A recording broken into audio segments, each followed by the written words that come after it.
Hey, it's the Bennington Show, the Stranger Band, Florida's greatest band. Starts us off today because we're thinking about everybody in Florida. I'm Ron Bennington. There's Gail Bennington. Yo. I'm Ron Bennington. We've set this stuff up as a weather center. This is the hub here. It will be the hub for the next 3 hours, and then we got to go. But looking at this storm, today they put out that picture of how big that storm is compared to Hurricane Andrew. And that one just chills because I remember how devastating Andrew is. And this Irma is a couple times bigger. Wow, that's crazy. I have not seen that comparison, and I was kind of wondering, since that is that's Florida's kind of high see water if you can mark. find that picture because it's everywhere. And when I saw it, right, I'm like, holy shit. And I turned a channel, it's on another thing. And I was like, holy shit, all over again. All of our people, our family and friends are staying in Florida. Flats is staying in Miami. Yeah, that one's rough. But he feels like he's safe because he's up 11 floors. I don't know if that's still safe. I don't think I'd want to be stuck at 11 floors. I mean, that's good for flooding. But nothing else. Whoa. So, yeah, you could take Andrew a couple times and stick it into that other one. Oh, my Wow, God. I'm shocked by that. I know. Because Andrew is like the feared example in Florida. Like, well, it's not like Andrew, but it was a pretty bad hurricane. Like, that's kind of what they always compare everything to.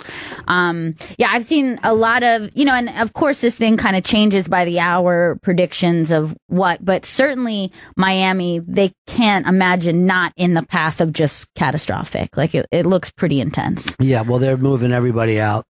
And if you look at that, you look up on the screen now on CNN, you can see that unlike Andrew, though it's much wider, so you're going to get hurricane winds on both coasts.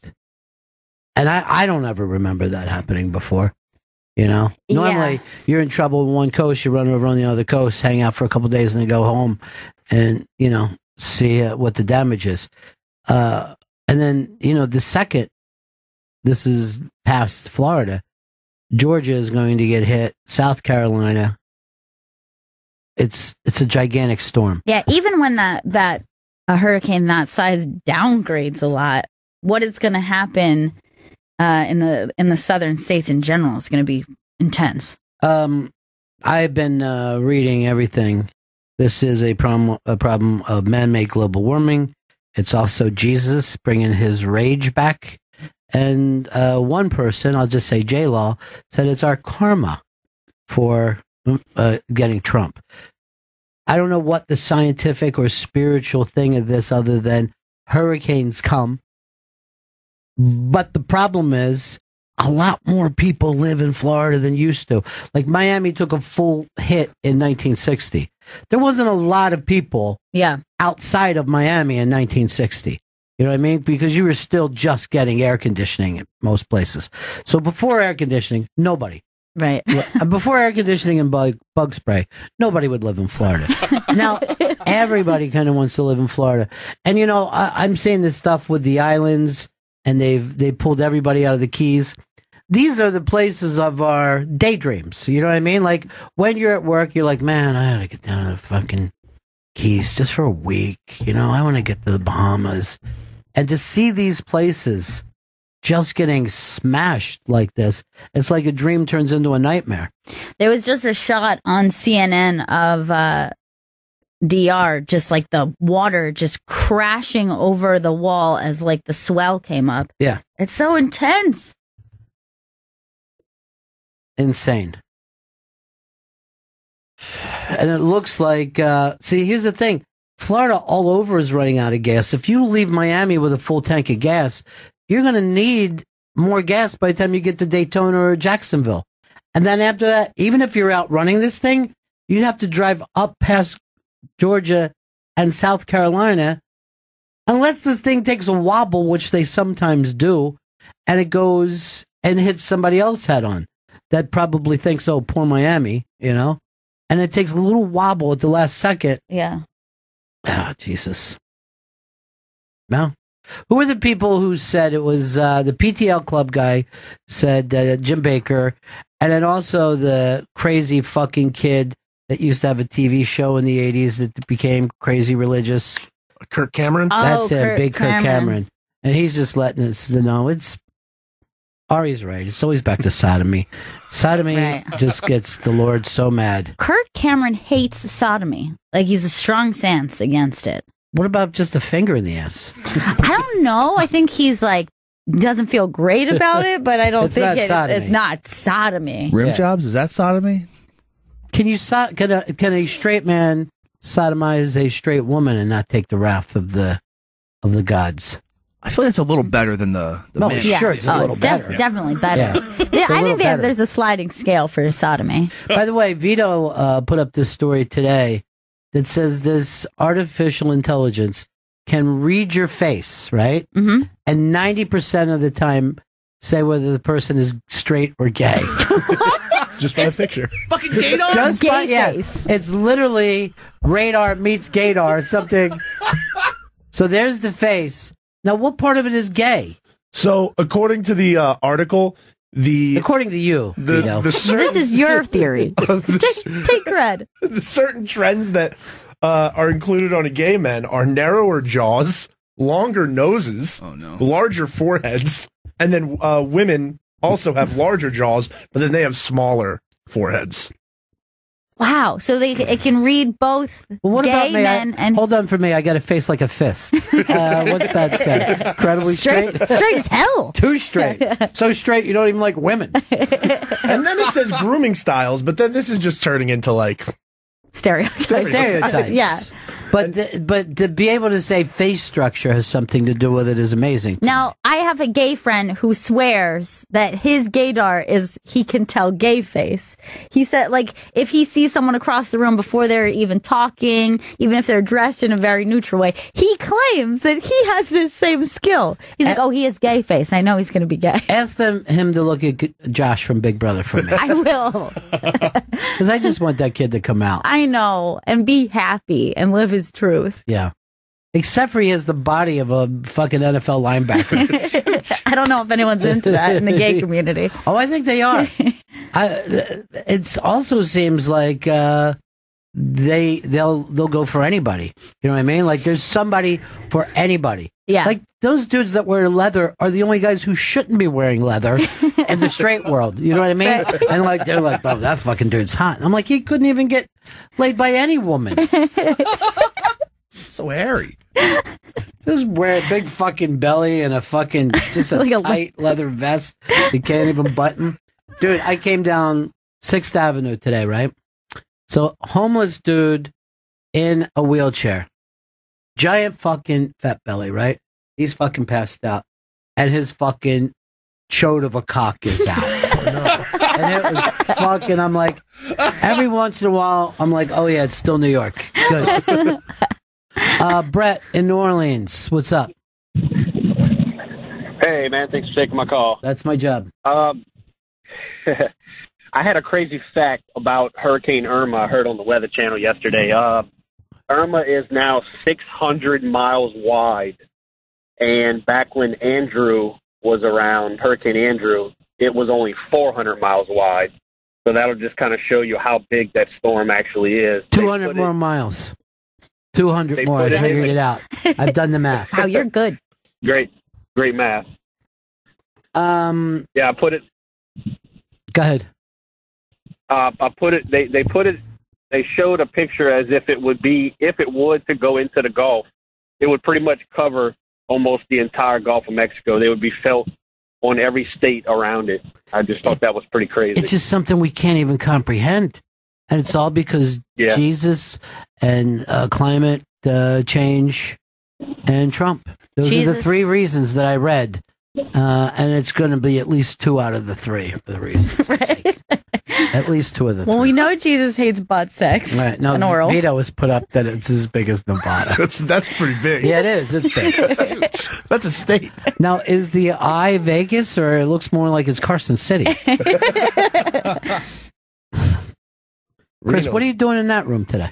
I'm in here because I believe the evictions last night on Big Brother. Oh, you were wrong about the evictions? Yes, I was wrong about Kevin being evicted. This is how important it is to me. I had no idea what you were doing in there. I can't win around here, Ron. That's why Adam's going to replace you next year. What are you... shit. Why wait till next year? I mean, we got winter coming up. So. Winter is coming. Winter is coming. Celebrity Big Brother. Well, we'll get to that later. I'm trying to fucking save the state right now. Why are you... having that envelope? Did I get mail? Is that the thing? Did somebody send me old-timey mail? He's just standing there holding an envelope in the air. Got a telegram. This is my DNA. This is my DNA I'm sending in to find out what I'm made up of. That's your cum? Oh, it's not my jizz, it's spit. It's my spit. Ew. Same thing. Yeah. Then they're going to get somebody else's cum. So in a few weeks' time, we'll find out what makes me up. What makes me up? I guess what's inside my DNA. Me up? By that haircut, I'd say 100% German. I'm predicting a lot of German and English in my makeup. And a little bit of Irish. Stanley is... but here's the thing. A lot of English, you have Germanic because those people came over and invaded anyway. The Saxon of the Anglo-Saxon. But then you find out that you're made from other things that people... You know, I know when I saw mine, I'm like, I don't even fucking relate to this shit. Yeah, it's going to be weird. Why would you get bored of your own fucking genetic history? Boring. I didn't even make it through. Snooze fest. But I think there's going to be something weird in there because my dad's skin was so dark. So maybe some native, maybe African-American. To some people, they don't find that weird. That's normal to some. Yes. Thank you, Gail. Thank you for bringing the millennial perspective to this. He's a fucking racist. See how much racist you are. I think a lot. 100%. Go. JT in Florida. JT. Hey, the hurricane, does it whack out? I'm hearing my feedback. Yeah, well, it's not on our side. Okay, it's my bad. Well, you could call us back if you want. No, I can. I got it. You going to muscle through? All right, go ahead.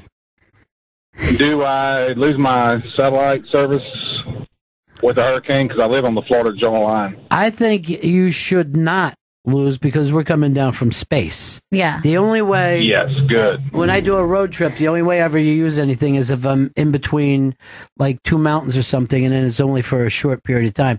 But you can be way out in the middle of nowhere and pick Sirius up just fucking crystal clear. Sometimes it's worse in New York City because of the giant buildings. Unless there's some sort of a space storm. Then I think we should be fine. Coming. Oh, God. Or actually, I wondered... nothingness that Gary Oldman is doing business with. I had actually wondered if those solar flares were going to affect the satellites at all, because I know that there was some issues. Some people had some issues. No, but... we're in closer than solar flares. Solar flares are way out there where the sun is. Our stuff is right off the fucking where you can stop breathing. But I guess the second you stop breathing, there's a satellite there. I guess some just like radio frequency had issues, but not maybe like radio. Is that still even around? From what I heard, they're arresting most people in radio. Dennis in Old Nevada. How are you? Good, buddy. Hey, I'm a pilot. Great. And I'm very familiar with meteorology. Great. And I just want to put this storm in perspective for everybody. A severe hurricane packed winds of about 180 to 200 miles an hour. And you can Google that. This storm is basically a hurricane or a tornado the size of Texas. Yeah, we were talking about that yesterday. They really are tornadoes. Yeah, I mean, some of the satellite images of it really does look like a giant tornado. Like I've never seen a hurricane have such like a tight spin the way it looks. I got my satellite images, but there was solar flare. Fucking sperm all over it. All right, so you're saying it's big and it's fucking 180 miles an hour. That's faster than I can run downhill, believe it or not. So this thing is not to be toyed with. Now, I have somebody on the ground in Florida, an old friend of mine by the name of BL, and she's been doing volunteer work trying to keep everybody safe and calm. BL, what's the feeling on the ground? Well, Ron, we're sitting here with blue skies right now, but who knows? We might have blue balls here in a few days, and that sucks to have that. She does make a point, because remember before Andrew, where we were like at Cocoa Beach fucking boogie boarding? Yeah. And like the day was so beautiful because it sucks all the clouds in, so you just get this really blue sky. Yeah. And then you get a really nice surf. Oh, shit. And you're like, oh man. And everyone's like, you got to leave. And you're like, wait. It's fun here. Now, this will be the other thing, too. The difference between Florida and Texas is like when that fucking storm hitting, there'll be at least 6 fucking maniacs running out into it with surfboards trying to pick it up. And they try to fucking, they just get on a giant fucking wave, and their dream is to ride it right up fucking 95 as far as they can. One more wave. One more wave. Vaya con Dios. You see that guy got killed, the big wave rider in, I think it was in Barbudo? No, I didn't see that. Yeah, 18 years old, 16 years old. He was a giant wave rider. He was going after the surfing Olympic team, and that fucking wave took him and smashed him down into the reef. Oh, my God. I mean, you just tell people over and over and over this shit's not to be fucked with. And there's always, I mean, you got to understand their point of view, too. All they want to do is ride giant waves. That's their dream.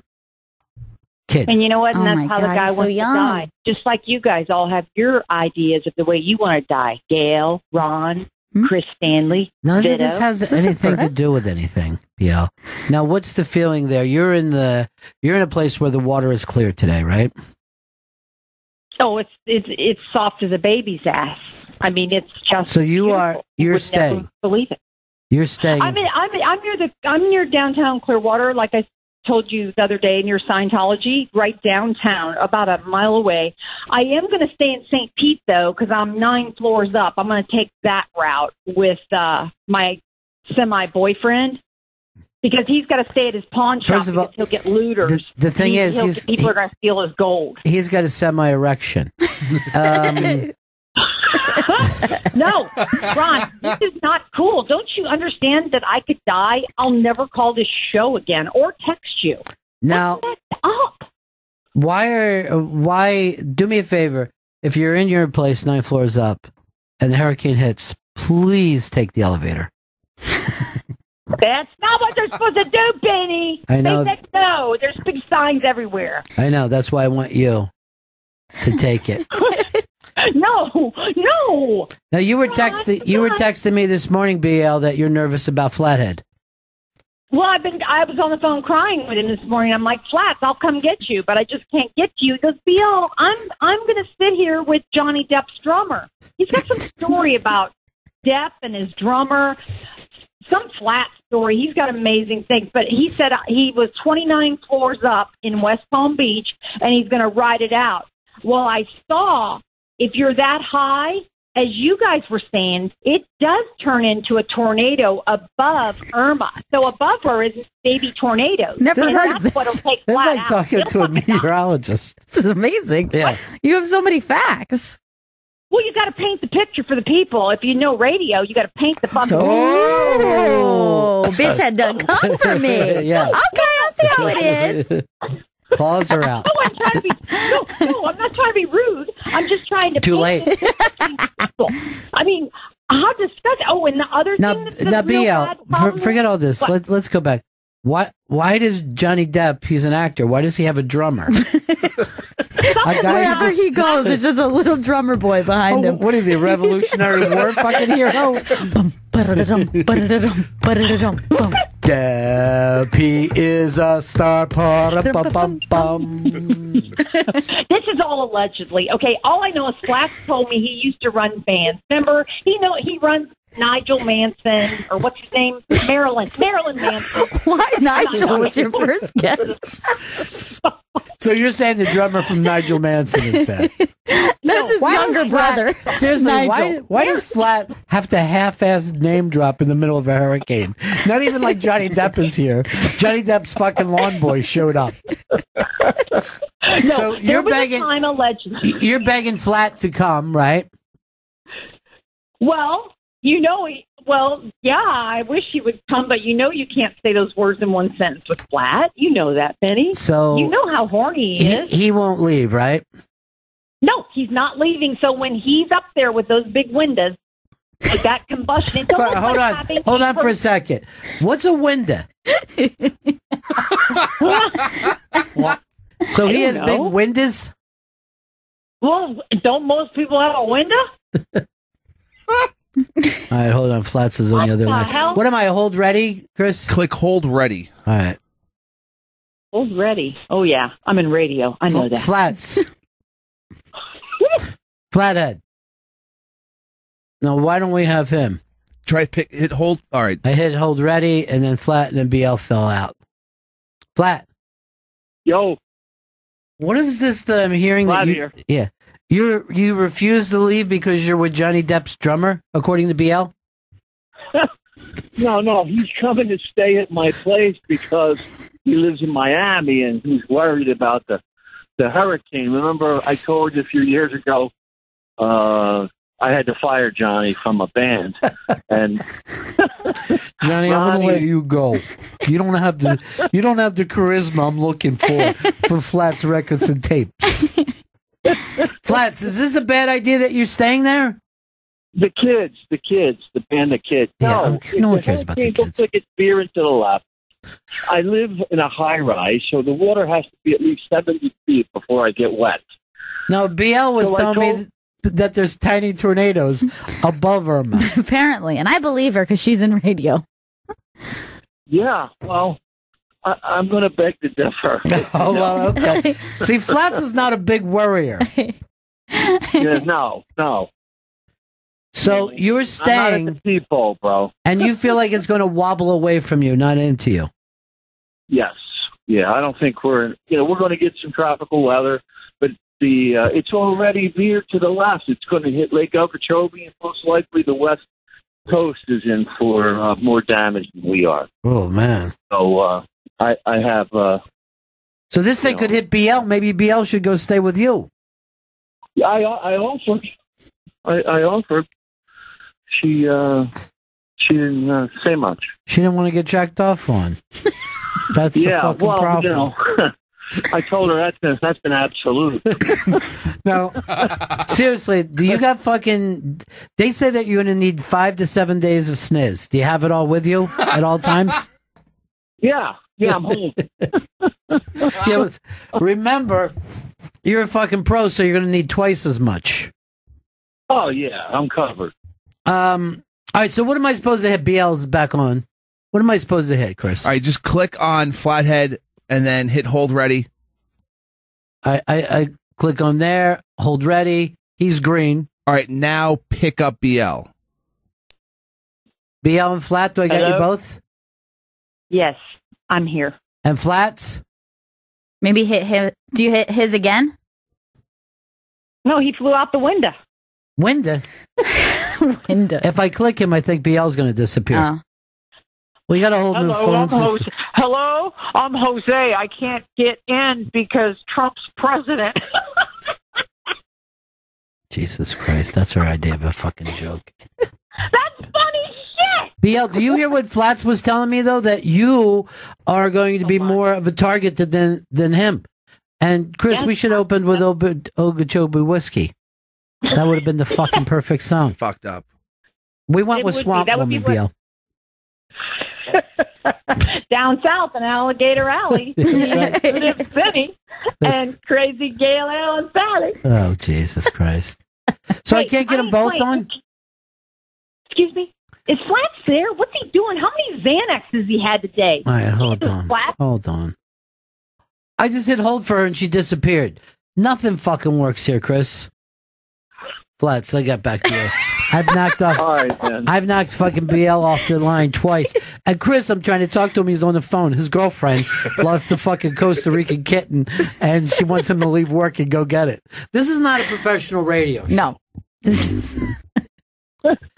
So, Flats, you're staying, but you feel like BL's in more trouble in Clearwater, which makes me nervous because Gail and I have a lot of relatives in that area. Yeah, it's already wobbled to the west, and offline. They're talking about evacuating all the little cities around Lake Okeechobee, Belglade, Pahokee, all that stuff. And the backside of the storm's going to go be on the West Coast. So he just doesn't worry. Flats doesn't worry. You're the most chill person in Irma right now. He's Chili Palmer. He is. Yeah, that's right. Chili Palmer is based on Flat. Yeah, I'm good, man. All right, buddy. Well, I won't worry since you won't. You know, Okay, my fucking TV is screaming, but you're telling me everything's cool. Yeah, I'm good. I'm good. We're good. Everything's boarded up. Everybody's closed. But everybody, I think, is overreacting, panicking a little He's bit. hanging out with drummers. He's doing good. Johnny Depp's drummer just showed up. When's Nigel Manson coming over? Together. All right, brother. Talk to you later. All right, man. Peace. Bye. He's a character. He's a fucking character. There's not going to be anything happening there. I already gave the guy $200. I got a guy running me ice if you need anything at all. All right, BL. Yes, Ron. This is, you know what? I've had to saddle up and calm down because Flats is nuts. He's going to get wiped the frick out. I ain't playing. Here's what the problem is. Are you guys still with me? Yeah. Okay. Kind of. Here's what the newest thing is. There's so many new high rises going up in that area that there's a lot of cranes. Well, the cranes become shrapnel. So the shrapnel will go through your face. So you won't be able to identify gay or lesbiano or straight. Let me tell you, you're going to get a big fat crane. So what is callback? What does the crane turn into? That doesn't turn into anything you want. You said it turns into something. Once it's hit, it turns into, and it goes into your face? Yeah, I don't remember. I just do jokes for a living. You don't do any fucking jokes. You're never trying to be funny. You're just fucking weird. Yes, I am. I'm going to buy my little float arms so that I can't swim like White Earl, and I'm going to buy Ariellas. They're called Ariella from Disney, and they will float me down Gulf to Bay, which is part of my part. Clearwater Beach. All right. I'll be floating. Why won't Mike Calco put you on his show? Is there a problem? Who? Mike. The Formula. Mike Calta. Oh, I called him, and he didn't return my call, and we're supposed to be friends. So I don't know. I got 3 other stations I can go on. And yet nobody has you. I can go on XM radio. First of all, it took you 6 months and a fucking giant hurricane to get back on here. You lunatic. Jesus. You know what? One more thing, Ron. I know we'll never be together, but hold on for a second, would you, BL? I don't know about this whole thing. There's just only so much, and then I start to get a fucking headache, and I just wanted to say shrapnel again, or whatever that word she used. She refused. She kept saying shrapnel. Shrapnel. And your face will turn into shrapnel, and they won't even recognize you. She's like a baby that they hear one thing, and then that's all they focus on. But even 10 seconds later, you're like, what did you just say? She's like, I have no idea. She's like, I could go on 4 other fucking stations right now. No, you can't, BL. That's why you fly up here. If I say I'll give you 10 minutes. and I'll be up there on, I don't know how I'll get there. Well, I'll get 5 hookers. I'll get 5 hookers, get me up there in one of them Springsteen seats you guys are giving away. Yeah, we do got a bunch of those. Matter of fact, I just saw this. Do you guys know Brooklyn Steel? Yeah, the venue? Yeah. Is it cool? Yeah, it's very cool. Sirius XM show, The Killers. Oh, what? That is awesome. Yeah, you win one night to sit with, you get to be BL's partner and you sit with me. Yeah, we're all going to sit with you, BL. I hit the H again. What are you just showing? That's the Brooklyn. back. That's Brooklyn Oh, I Steel. thought you were showing us the back of the Killers. No, that's inside the venue. Yeah, that's where I saw, it's a new venue that just opened this year, and that's where I went to see LCD Sound System. Oh, cool. Yeah. Very cool. And you were where? Show me. I was, well, he's taking the picture away. What do you take? So, like, up on the balcony, upper right corner. Oh. Upper right. Nice. I'd rather be there than in that fucking farther pit. right. That's We're going left. It's to the left. Yes, that's where I am. Fucking stage left. From Oviedo, Florida, it's the brilliant comedian Tom Rhodes. Tom. Yeah. Hey, how you guys doing? Dude, we haven't seen you in a long time. How you doing, man?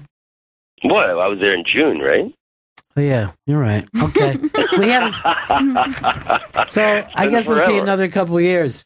Now, what is supposed to happen in your hometown, Oviedo? Is it part of the hurricane thing? I think, yeah, the whole state looks like it's a target. I've been talking to my mom. She's not going to evacuate, and she's got supplies, and I think she's going to, load the gun and hide out under the steps. I just tell you this, she's in for a big supplies. Oh, boy. What do you mean? I haven't been getting enough sleep. That's my problem. So does that make you scared that your mom's down there when this thing is coming now? Yeah, it's terrifying. I'm in Australia now, and it's like the number one leading story on the news in Australia.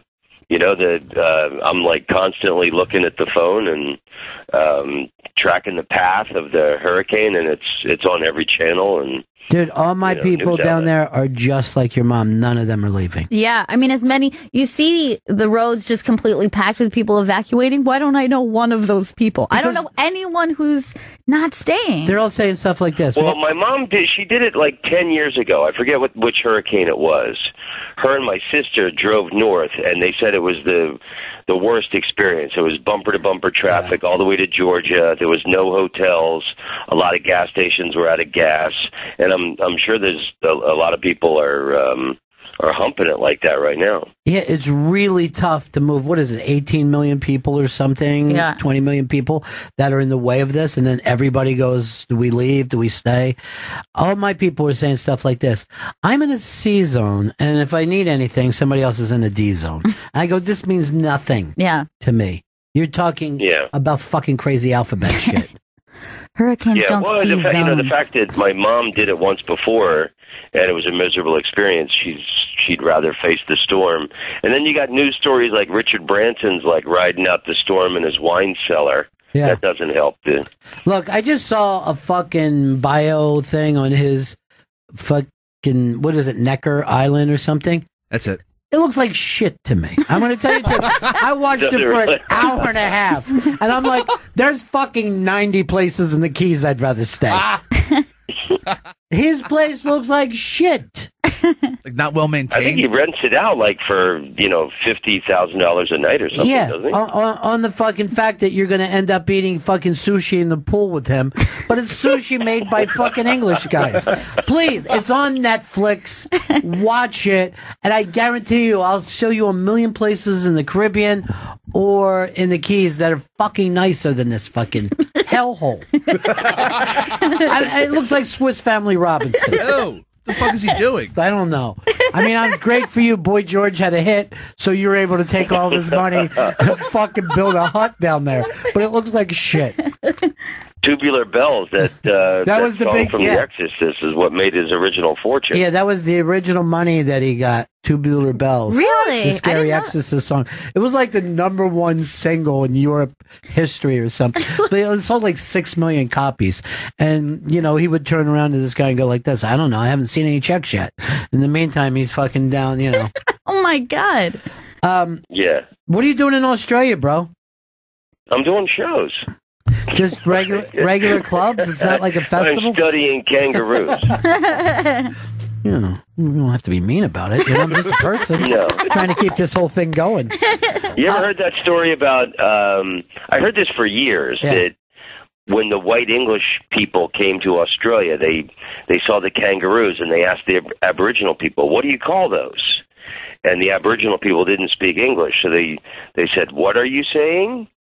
So apparently, kangaroo means what are you saying? Right. Have you ever heard that? Yes, I've heard this. I heard this for years. So I looked it up online, and I could not find confirmation of that story anywhere. So I've been staying in Sydney for the last 2 weeks, and the only Aboriginal person that I've seen is this homeless guy who sits by the cash machine every day.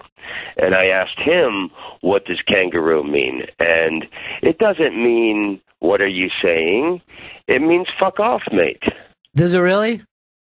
Is that true? That's fucking great. That's what he told me. That's fucking great. Hey, you got a new album out, right? Yeah, All Hail Laughter. Just came out last week on iTunes. On iTunes, Amazon, and Apple Music. Very, very cool, dude. Why? What is the difference for you when you're going to do an album or a special? Well, Netflix is. I'm going to meet with Netflix when I go back to Los Angeles next week, and I've got an idea for a special that I'm going to pitch to them about filming it next year. But this album I just put out is, most of my head crunching stuff I've been doing for the last few years. I don't know when the next special is going to come out, so not everything would make it on the special. I felt I've recorded some amazing shows and thought it was time to release one. Well, you're a machine, brother. The new album, All Hail Laughter, that's available on iTunes, Amazon, and Apple Music. And then you're going to be performing at the Comedy Store. Which one, Tom? I just did the one in Sydney. I'm doing the Comedy Store in Los Angeles next week. No, and then I'm doing La Jolla. That's in San Diego the weekend after. The September 22nd and 23rd. Yeah, 22nd and 23rd. He's hilarious. Go to tomrhodes.net for all of his dates. Stay in touch, buddy, all right? All right, Ron. I love you, buddy. Thanks, man. Best of luck to your mom and all your people down there in Florida. It's coming. And it's fucking big and it's nasty. But when people are going like, why don't people leave? You heard what his mom had to say. I get it completely. Yeah, that's always a conversation that happens afterwards. Everyone's going, oh, why didn't everyone evacuate when they were told? This is exactly why. It's so difficult. And especially if you have lived through the circumstance of doing that every hurricane season, and it misses you or dissipates or ends up not being a big deal, people tend to ignore. Well, I don't think anyone in Florida is ignoring. Yeah, but they're just saying we're going to ride it out. We're riding the storm out like REO Speedwagon, and REO Speedwagon did put it best, right, BL? Exactly. And you know what? What? They just came out with something else. Can I give you guys a breaking news? Please. If you can fit in your dishwasher, you'll be safe because it's sealed. I'm not going to get in my fucking dishwasher. I can't. Even that sentence. What's that? Just hit it on a high cycle, bitches. BL, first of all, your dishwasher is filled with 2 months of dirty dishes. I can still wash my wussy, though. Oh, my God. For no reason. She just said I can still wash my wussy. What? Is there enough? There's not enough fucking water in the world to fill that thing up. Irma itself couldn't cleanse that. Ron, you and I, back in the day when Gail was a little girl, That's true, BL. I keep saying that. She'll go, yeah, you're right. Mm. Definitely. Okay, you got me. Tom Rhodes in Australia. I'm doing fucking shows. What do you think I'm doing?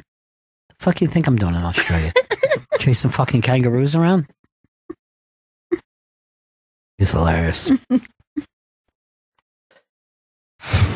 Last time I saw him, we had a 4-hour lunch. Yeah, that's right. You guys had a very... Because his chick is, what is her nationality? Netherlandish? Dutch, I think. There you go. It's not Netherlandish. It's Dutch. So Deutschland? No, Deutschland is Germany. Oh, that's Germany. Yeah. Well, you ever hear how we say Pennsylvania Dutch? Yeah. Well, those people came over to PA, right? And they go, well, what are you? You know what I mean? Like, it's just some fucking guys from Philly. Like, what are you doing here? You want a hoagie? Where are you from? And they say, we're Deutsch. And they're all like, oh, Dutch. Yeah. All right, you're Dutch people. And they can't shake it to this fucking day. They still say Pennsylvania Dutch. That's the reason. Yes. They're German. They're German settlers in PA. Have they picking up like Dutch culture at all just because they got lumped in with them? Who even knows what Dutch culture is? I don't think they have. You know a what I'm culture. saying? They got fucking Amish culture. That's the thing. People go over there to just fucking look at the Amish. They got one thing. Don't take our picture. They don't want Yeah. their pic. They can't have their picture taken. You go over there, just fucking cars and people click, click, click, click. They love it. They're just fucking like paparazzi with them. But you know, the Pennsylvania Dutch are quite witchy too. Well, like they have the their Wiccan own thing came from Germany, right? Exactly. Yeah, they have their own kind of Wiccan, kind of nature-based religion. Plus those hex signs, which you see out on all the barns in PA. That's some pagan stuff, right there. You're trying to keep. You put a sign up to keep everybody safe in the house or something. Mm-hmm. I don't know why in your fucking barn. I guess you don't want anybody to come in and molest your cows. BL, you ever been to Dutch country? Yeah, I used to live in Reading, Pennsylvania. Oh, that's right. Fucking AAA, right? AAA for the Phillies. Yeah. Yeah, it was fantastic. I used to go with the little man when they had telephones. You'd put a quarter in and call home for 3 minutes from the bar. That guy filled up a 5-gallon tub with. Who's this little man? Just that. The little man. I lived in his bar. Me and my husband when we played Reading baseball. They're like leprechauns, and they're very, very tiny. And if you give them a quarter, you can talk. Oh, okay. 3 minutes. That's a good deal. Yes. Are you kidding me? Brad, what's up? Yo, what's happening, Benningtons? Hey, what's up, dude? Congratulations to Chris on the cunnilingus. Great, Chris. French stuff. Does he know how to spell it? Can he spell it? I bet he can't. Well, he can spell it with his tongue. That's his fucking trick. That's the trick. Okay, so why aren't you playing Neil Young like a hurricane, man? Come on. Yeah, I don't want to be like every other radio station in the fucking world, okay? You know what I'm saying, BL? Well, Brian, that would take production, and that's Vito or fucking Chris. Oh, Fuck you, she dug you up crazy for old all broad. of us today. She honestly believes in her heart I have the worst fucking producers of all time. Well, it's a dark, shitty, wrong heart. What? What a weird comeback. That wasn't Hey, a good example Stanley. of us. Hey, Yeah, Vito, what were your Stanley, other would you- stories today? Because they were good ones. Oh, well, there was the Lenny Dykstra and Lena Dunham had a Twitter conversation. Wow, Okay. I like this. Now, it wasn't a really just regular conversation. Lena Dunham puts up, I'm horny for baseball players. And Lenny Dykstra takes that as his chance to shoot his shot and just go for Lena Dunham. All right, let's first of all, these are the two most bizarre fucking celebrities God. we have, right? Oh, my But God. second, Lenny, you haven't been a baseball player in 17 fucking years. Holy All right, shit. so she says, I'm horny for baseball players. What does he say? He says, DM me. Oh my God. This is awesome. And then when everybody starts making fun of him, he says, oh, I'm just looking to tease her and then break her heart. This is weird. This is sexy. So then she finally acknowledges the outrageousness and goes, guys, I'm being simultaneously trolled and seduced by Lenny Dykstra. This day has gotten fucking weird. Lenny Dykstra goes, Oh, God. you know deep down you want to take a ride on the Oh. space shuttle. Way to fucking try to steal the Nature Boys thing and make it worse. No one wants a dick that shoots up. Like it actually leaves the earth? Then Lena Dunham says, do you just sit around asking your friends, what's the least witty way I can revolt a woman? Wow. She's starting to fucking really troll him now. And then Dykstra's fucking snappy with the comeback, goes, come on, I could be so much less witty than that. That's good. So then Dykstra just... Jesus Oh Christ. my God. It's been on for hours, I guess. Dykstra just keeps going out after her, goes, what are those famous words they always end up saying? Hashtag Nails Nation. I can't believe I'm doing this. My God, Dykstra, you're out of your fucking gourd. So weird. Lena Dunham's response was, I'm shaken to my core by the latest turn of events. So bizarre. Yeah, and doesn't end there either. Oh, no. He goes, she seems to have some anger issues. I might want to help her with that. I have a gift and I like to help people. Is he talking about his cock? I Yeah. think so. And then she goes, it's so true. I'm mad. Can I borrow your bat? And then I think he really thinks she means bat, because then he goes, anytime, my dear. Daryl Strawberries is bigger, though. Swamp Mule. Hashtag Swamp Mule, I'm sorry. Oh, that makes sense. Don't bring up another person's dick. Hey, BL, weren't you so weird. in a three-way with Dykstra and Mookie Wilson back in the day? Whoa, is that true? And absolutely not. No. You just saw Dykstra the other day, though, right, at Dutch's funeral? Yes, I did, at the memorial, sitting with the lovely Lynn Austin. Too much name dropping, but I did mail your package, Ron, Monday. It should be down in the mailroom if Clippity Clop wants to hop down to the mailroom. Kiss my fucking ass. Clippity. Go ahead, Clippity Clop. No, what did you... No. She wanted to send me the memorial program, and I had to hear 100 fucking times. Chris better not fucking end up selling that memorial program online. I got two. One for your dad, Daddy Bennington, that's so sweet. and you. Oh, that's really nice. sweet. It's really cute. They did a little thing on the back. They did his baseball card on the front, like a basic headshot or whatever, and then on the back it says, "Do not weep for me." That whole thing with and I'm dead now, and it's the eclipse day. I don't think that's really the end of that poem. Why a minute? I mean, He says, I think it's much gentler than that. Dalton actually said this, don't weep for me, I am not dead. I have leapt backwards through time, and I'm talking to a lizard right now. That's when everybody got weirded out by him, when he started to say that he could travel backwards through time thanks to a talking lizard or some shit. He was the best. But you know what? He really was. That whole team was insane. But it's sitting in that it was a little baby church. It fits about 60 people, and it was Who's booking it? Dalton's memorial. Pardon me? Who's booking it? Is this right on Clearwater Beach? Yes, it's called Chapel by the Sea. Do you mind if I plug a church? I mean, it wouldn't No, hurt if we get I was there for a wedding one time. Yes, that's the same wedding you were at. Yes. Now And you don't name drop. I remember one time. This is my like fucking Dykstra story. So it was like in '93, and we're golfing on this fucking little public fucking golf course down there, right? So we're in our cart, we're going one way, and we see these two carts just driving fucking crazy, and fucking rubbing fucking tires against each other and shit, fucking around. And they're coming like a bat out of hell. And Dutch is driving. I can't remember who was in the second cart, but he had Dykstra with him up front, right?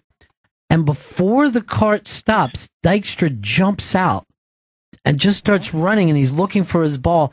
And I swear to God, and I was a little high at the time, but he looked like a fucking hound dog. He looked like he was going around, just like he was sniffing for this fucking golf ball, and it fucking totally weirded me out. And Dutch is like, what are you guys doing? I go, not fucking hanging out with you, man.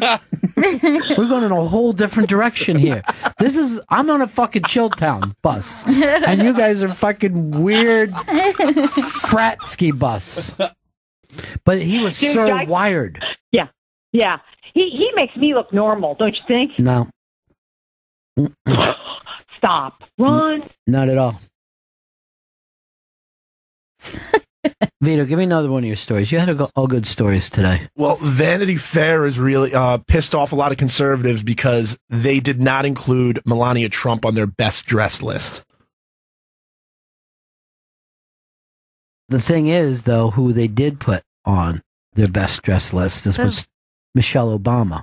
So let's bring our girl in, because I don't know anything about fashion. Right. But I don't know. It's always surprising to me. Is Jen not here today? Jen's coming in right now. Okay. It's always surprising to me how lists can just fucking freak people out. You know what I mean? It's a list. Right. It's nothing. Just like some person just made it up. And also, like, Graydon, what's his name? Graydon Carter runs Vanity Fair. He's like Trump's biggest fucking enemy. He's the guy who invented short-fingered Vulgarian, right? Mm-hmm.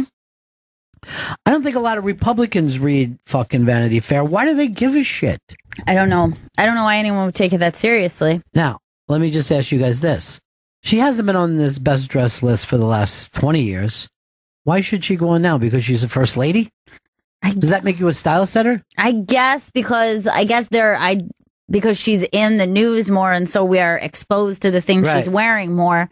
I guess that's why they feel. Do you think Melania belongs on the best dress list? I mean, I don't. Wait. You gotta turn the mic. You gotta turn the mic on. I don't. I don't really like the way she dresses, so I personally don't think. Yeah. Whoa. I don't. But I can understand why they would think that she should be on it. Because she's getting like a lot of stylists give her, or like designers give her like free outfits for her to like advertise when she goes out. I think she looks great every time I see it. I don't know style though. Better. BL, you got old lady style, right? Will you ask me if I what now? That you got like old lady style, right? I mean, the last time you were here, you had those old fucking garden gloves you wore on the Anthony Cumia show with me. Do you think Melania Trump has a decent style? She's got a statuesque body. When I saw her nudes, I whacked off. Now, here's the thing. We're not talking about curves or tits or ass. We're saying, does she have enough style to be on this best dress list? I'm sorry, she's just hated right now, but she does dress beautiful. That's the only thing that should matter. That's the only thing that should matter. I would have put her on the list. I think she's great. And I've got 3 Vanity Fairs next to my toilet right now. How long are you in the? How long does it take you to take a dump that you go through 3 magazines? Well, I've got Springsteen. I've got him on the cover. Thank you for the ticket, by the way. Whatever. What? I paused her again. I can't get her to talk. I tried to get this topic going. I can't get any of you girls into it. I think Great on Carter, he just left the magazine, Vanity Fair. Yeah, he said he wanted to leave while he was at the top. I mean, he had that gig for 25 years. He's the guy who put together the Oscar party and all that, which is like the #1 Oscar party. Well, her stylist made the list. Well, Melania's stylist made the list and she didn't, which doesn't make sense because that's the person dressing her. Yeah, but it doesn't mean that other people that he dresses don't make the list. But I kind of just take it as it's just a list. Like, I was just like, who cares? There's probably 30 other lists on who's most fashionable right now anyway. Right. But I mean, if we're talking, that Top Gun outfit she had, then yes, 100% yes. What about that cool leather jacket she was wearing around fucking Italy? They said it was like $8,000. I love that thing. I liked her gown at the inaugural ball too. Like, I think she had like a really But I think nice the daughter white outshined her that time too. That is true, and everyone said that. Everyone said that if you look at like what everyone was wearing for the inauguration, that Ivanka was kind of wearing what normally would have been the first lady's dress. Like, it kind of commanded the most attention. I'm going to tell you, that dress, to me, what Ivanka was wearing, standard, and Melania, fucking edgy and cool. Oh, that one. Yeah. I thought we were talking about the light blue one. Yeah, I don't know. I think Ivanka should be on this list. Yeah, Ivanka is quite stylish. I agree. Doesn't she design too? Yeah, she's a designer. She does everything. What about Eric? Why isn't Eric on the list? Why isn't Baron on this list? I like Baron's hipster fucking style, man. He's so great. I love that kid. Every shirt he wears is cool. I know. He actually looks like he has a tech garage business that's about to fucking explode. You know what I mean? He's like one of those guys. Even though they say he is a computer wizard, according to his dad. He knows how to get on AOL immediately. I mean, he's always on that thing. He can even talk to his friends on there. I don't know what he's doing. He's a genius, I think. The expert. Oh, real quick. Hey, I know we're dishing because I do walk around and sing her song all day. What is it, Bill? Let's dish.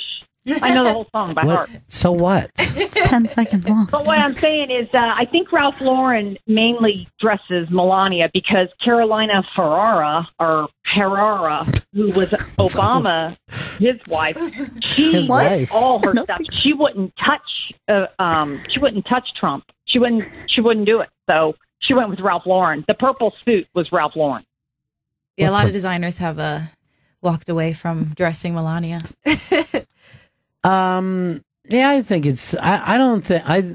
First of all, like we said before, if it's any list, you shouldn't pay attention to it.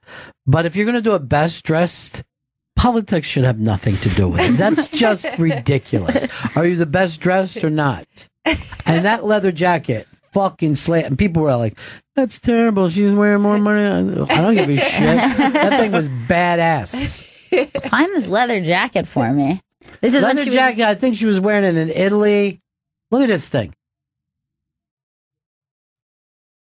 She just comes rocking this thing out. I love it. Yeah. I love it. And then they bitched about it because how much it was, it cost, but her husband's fucking put a couple bucks away. I mean, Melania be like, blang, blang, blang, blang. I don't know what that means. I'm very confused about that. Bling, is that something good? Is that shiny? She's a former model. You'd think they'd want to just dress her because she has like a model's body, so their clothing's going to look good on her. That's not a model's body. That's a swimsuit model's body. Too busty to be a model. Thank you. She's not a fucking, she's not something you just Not like fucking a- hang clothes on. She's not like a runway model body. I always forget that there's different stages of model. Like Victoria's Secret model, very different than regular. I knew a lot of models in Florida, and all of them were bathing suit models. Yeah. Every single. That is like the fucking home of bathing suit. Hawaiian Tropic used to fucking just hire these unbelievably curvy girls, and not one of them could get in a magazine that with a dress on. Right. BL, you never modeled, did you? No, not just for swank. That was it. Oh, look at Chris Stanley knows what magazine that is. That's What the fuck? Were you in a DP spread? Clippity clop! Clippity clop! Clippity, did you check to see if I got that? I called down there checking. They said to call back in 10 minutes. Why? That's not even. I don't know how much. But why should I be the one who says call them? I did call them. No, but what I'm saying to you is, can we have somebody, and it can't be you because you never think of it, just to check to see if someone sent some packages. There's the amount of people whose cookies have rotted on the dock down there. It's unbelievable. What's that smell? Oh, it's all the packages for the Bennington show. I bet if Mitchell sent a package, that bitch would be to the 30th floor. Guess what? Sure would. Mitchell doesn't fucking send packages. He only receives. He only receives. Dave in Jersey, what's up? Yeah, Melania and Ivanka, they dress pretty good, but they're kind of associated with a somewhat fascist American president right now. So, I don't know, the readers and Vanity Fair, they might not. No, yeah, they I might mean, lose in magazine sales. I know, if but they put her on the cover. everybody acts like, does everything have to be political? Yeah. I mean, you're one of the most recognizable people in the world. You get fucking dressed nice every day. Come on, Vanity Fair, put it on there. I think Vanity Fair's argument was that they put them in under best dressed couple, and he didn't make the cut because he wears. Donald Trump didn't make the cut because of those baggy suits. Nobody can. No, I mean, that's because of the long ties. But yeah, those long ties, the baggy suits. The Obamas got in on best couple because Barack dresses pretty snazzy. Well, he's got a model's body. Yeah, he does have a model's body. Yeah, he is. He's svelte. tiny little. Like he could buy a suit off the rack, probably. Yeah. Oh, that's awesome. I can't even go to stores. Why don't you try to buy a fucking suit off the Rock? The only thing that he can buy on the rack is ribs. Vito's been coming through with some good Wire stories today. I know. Though. What was that, 3 in a row now? Yeah. Mr. Wire. We'll go for 4th. Oh, shit. Why are you tacky. pressing your luck, dude? Yeah, this one's going to Why are you pressing your luck? These are all up on the iBang, by the way. All right, so Brian Austin Green is Wait, defending... hold on. You got to tell me who he is. All right, you remember the show Beverly Hills 90210? I do remember that show. Do you know who I thought he was? The scientist. Oh, Brian Green. Yeah, okay. The physicist. I couldn't imagine that fucking Vito would be bringing up a physicist. And I'm like, let's just stop this for a second. No, we're talking about Brian Austin Green. 90s he was a heartthrob. 90s heartthrob. Okay. He was Tori Spelling's boyfriend on the show. Yeah. So he and Megan Fox have a son who Nice likes to wear for him. dresses. And he is out here defending his son's right to wear dressing because some people on the internet are coming after the kid like they did Charlize Theron's kid. Wait, Charlize Theron's kid wears dresses? Mm-hmm. Yeah. Yeah. Okay. All right, let me see the that kid. kid is so cute. And like it's a dress over other All clothes. right, well, this is the only point, though. Is he deciding to wear a dress, or are they putting a dress on him before he leaves the house? Like, who wants to wear the dress? The kid wants to wear the dress. Yeah. He said he's 4 years old. He's going to do what he wants to do, and he's not hurting anybody. Let me just say this. When I was 4 years old, and there's fucking pictures, I was dressed up as a cowboy so much, if not a sailor. I mean, I was like a fucking, I don't know where my little fucking mind was, must have just been imagination. And I used to think people thought I was a cowboy or a sailor. Right. So I see kids all the time, they're wearing a fucking Iron Man suit walking down the street. Their kids are fucking maniacs.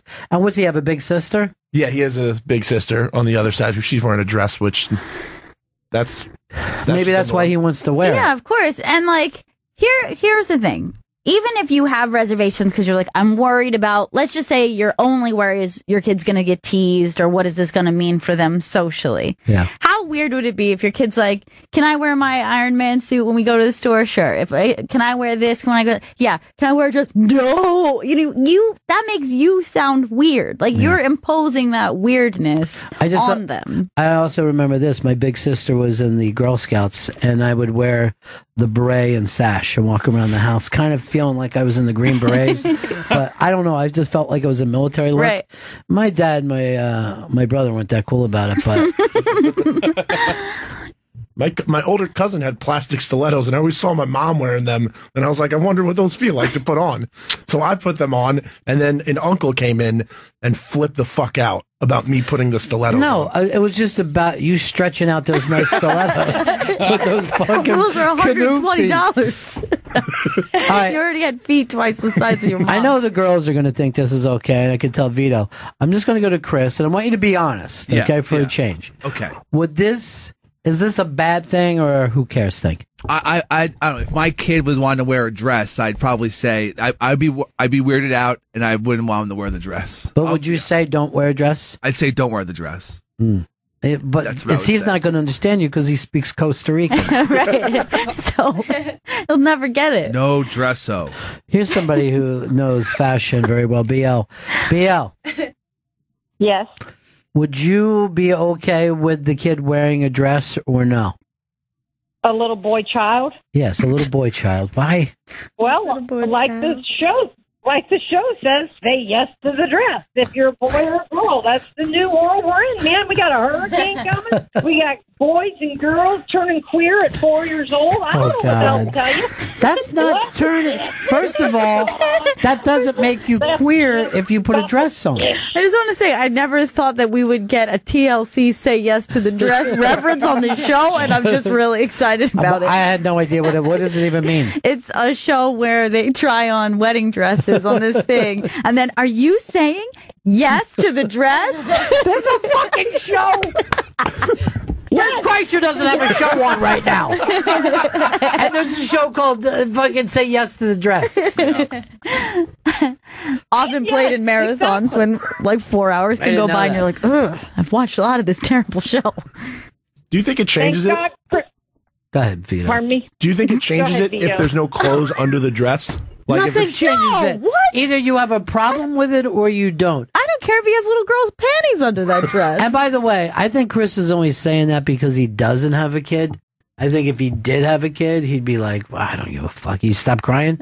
Yeah. And get in the car. Also, like, you love the shit out of this little person and, like, something makes them happy. It'd be very hard to be like, I'm just going to crush that dream for you and make you feel weird about yourself. Dress makes you fat. That'd be really funny. Like, that's the way you get out of it. You're just like, you look like shit in that dress. Look, let me just also say this.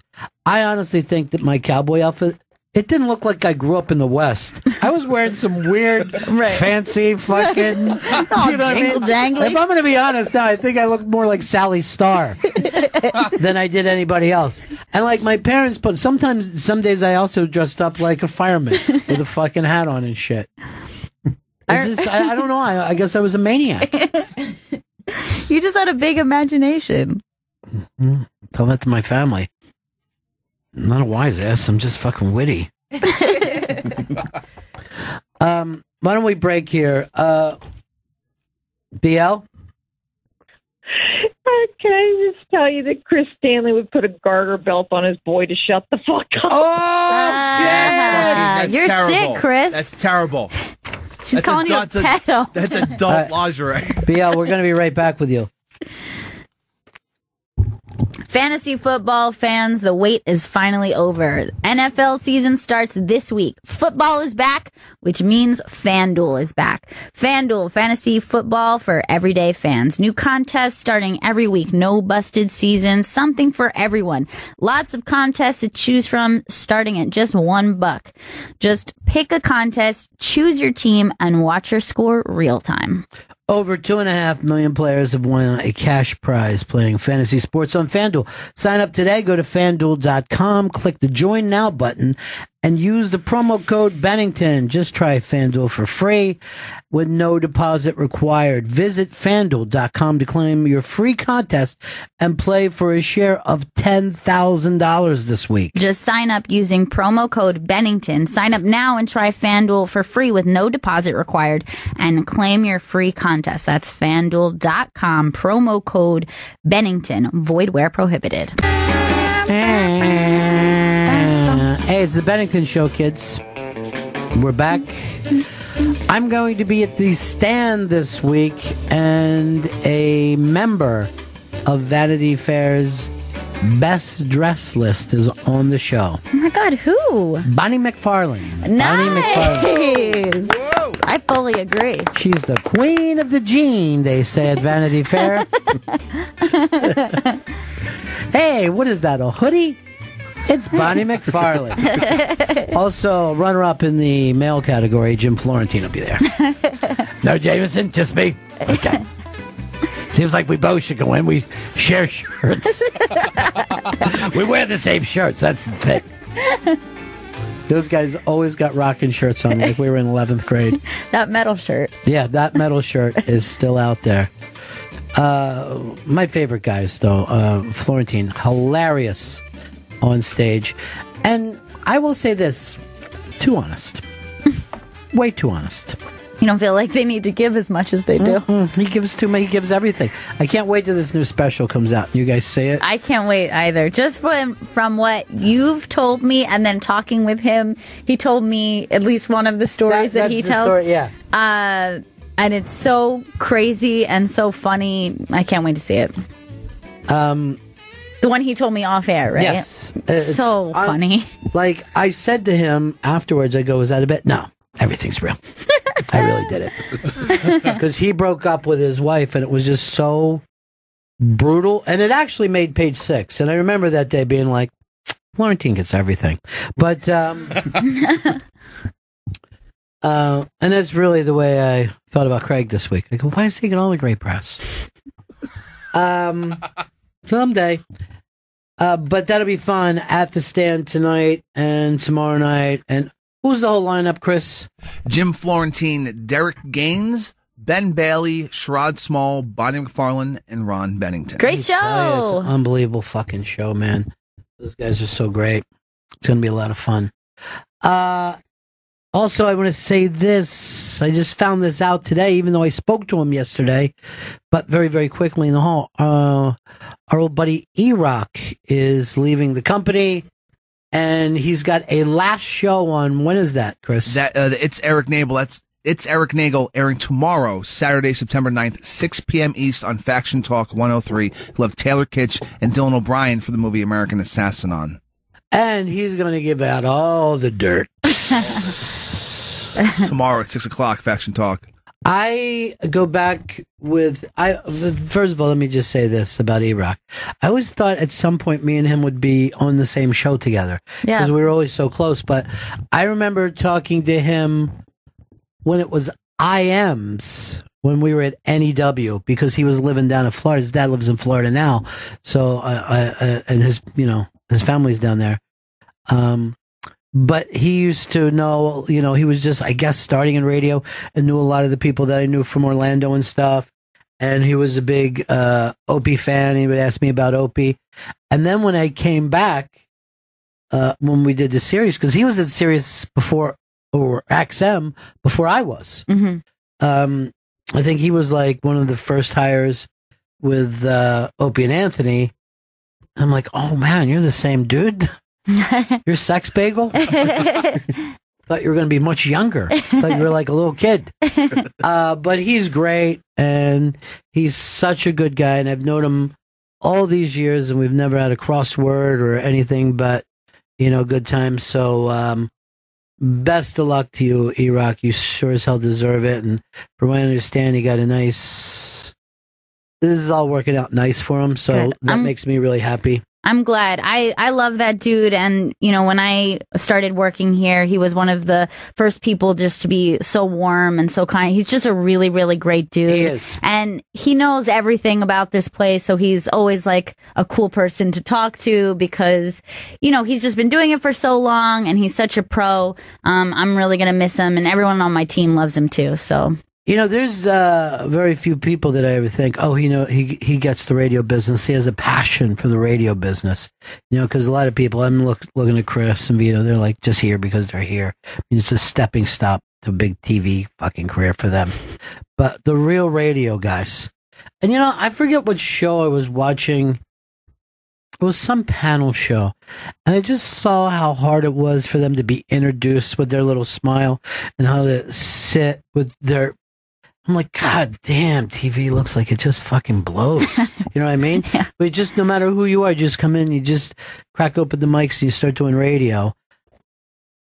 It's such a great fucking business. You know? Anyway, E-Rock, tomorrow night, 6 p.m. on Faction Talk 103. That's 6 p.m. in the East. I'll be listening, and I hope you are too, because I want to hear all the dirt. And he's going to deliver the dirt. Well, Vito, I guess you're out of big stories now, huh? No, I got one more for you. Oh, no. You're pushing your luck. You had too many good stories. I could try one more. See if you guys... It's a risk, dude. All right. If this one stinks, then they all stunk. Yeah. That's what I vote. If you want to take that risk, I agree. and we'll remember this day as a day you had terrible stories. All right, I'm going to fucking let it ride. Ride, let it ride. I actually respect that. Go ahead. Would you let it ride? All right, so the farmer bro, Martin Shkreli, that everybody hates. First of all, I have no idea who you're talking about. Pharma, like as in pharmacy. Oh, pharma. I thought it was a farmer dude. Me too. Me And too. this is the guy who tried to sell the AIDS pill for $1 million Yes, a piece. exactly. Yeah. So he is already in security fraud problems. Like he is on, I think, $5 million bail right now. And he's in even more trouble because he put a $5,000 bounty on his followers to attack Hillary Clinton and grab a clump of her hair. And now the Secret Service is after him. Man. God, that's brutal. It's also stupid as hell. Dude, I'm walking down 6th Avenue today, right? These fucking two studs are walking. I've never seen this before. Two studs walking up the street, no jackets, but they were wearing a flak jacket and were fucking loaded. And it just said fucking, what do you call it? The thing that's with the... SWAT? No, not even SWAT. It was fucking the guys that protect the president. Secret Service? Yeah, it just said Secret Service. Wow. And then normally you see those guys that are in jackets and stuff. Yeah. And these dudes were just fucking, and I think they were coming back from lunch. You know what I mean? Like they weren't doing any business. They were just strolling the street. You could see their piece on them? Oh, yeah. Man, that's really weird. Well, when you go by the Trump building, there's like guys out front with AKs every fucking day. I saw that the federal government just finally gave the city of New York $29 million because that's what it's been costing just to have that shit. You know, they use regular New York cops too. There. Yeah. But you you couldn't even do that as a joke, let alone to do it for free. This guy's an idiot. Yeah, and the people who would actually follow him on Twitter and Instagram who actually like him would be crazy. Why would somebody like this fucking dude? Yeah, what is it's there not like to he's like? an entertainer. There's nothing. Like he bought the Wu-Tang album, which already pissed everybody off, and now he's threatening to sell the Wu-Tang album on eBay. But I think that's against the rules of his contract. I don't even know what any of that means. I don't know what one fucking thing you just said me.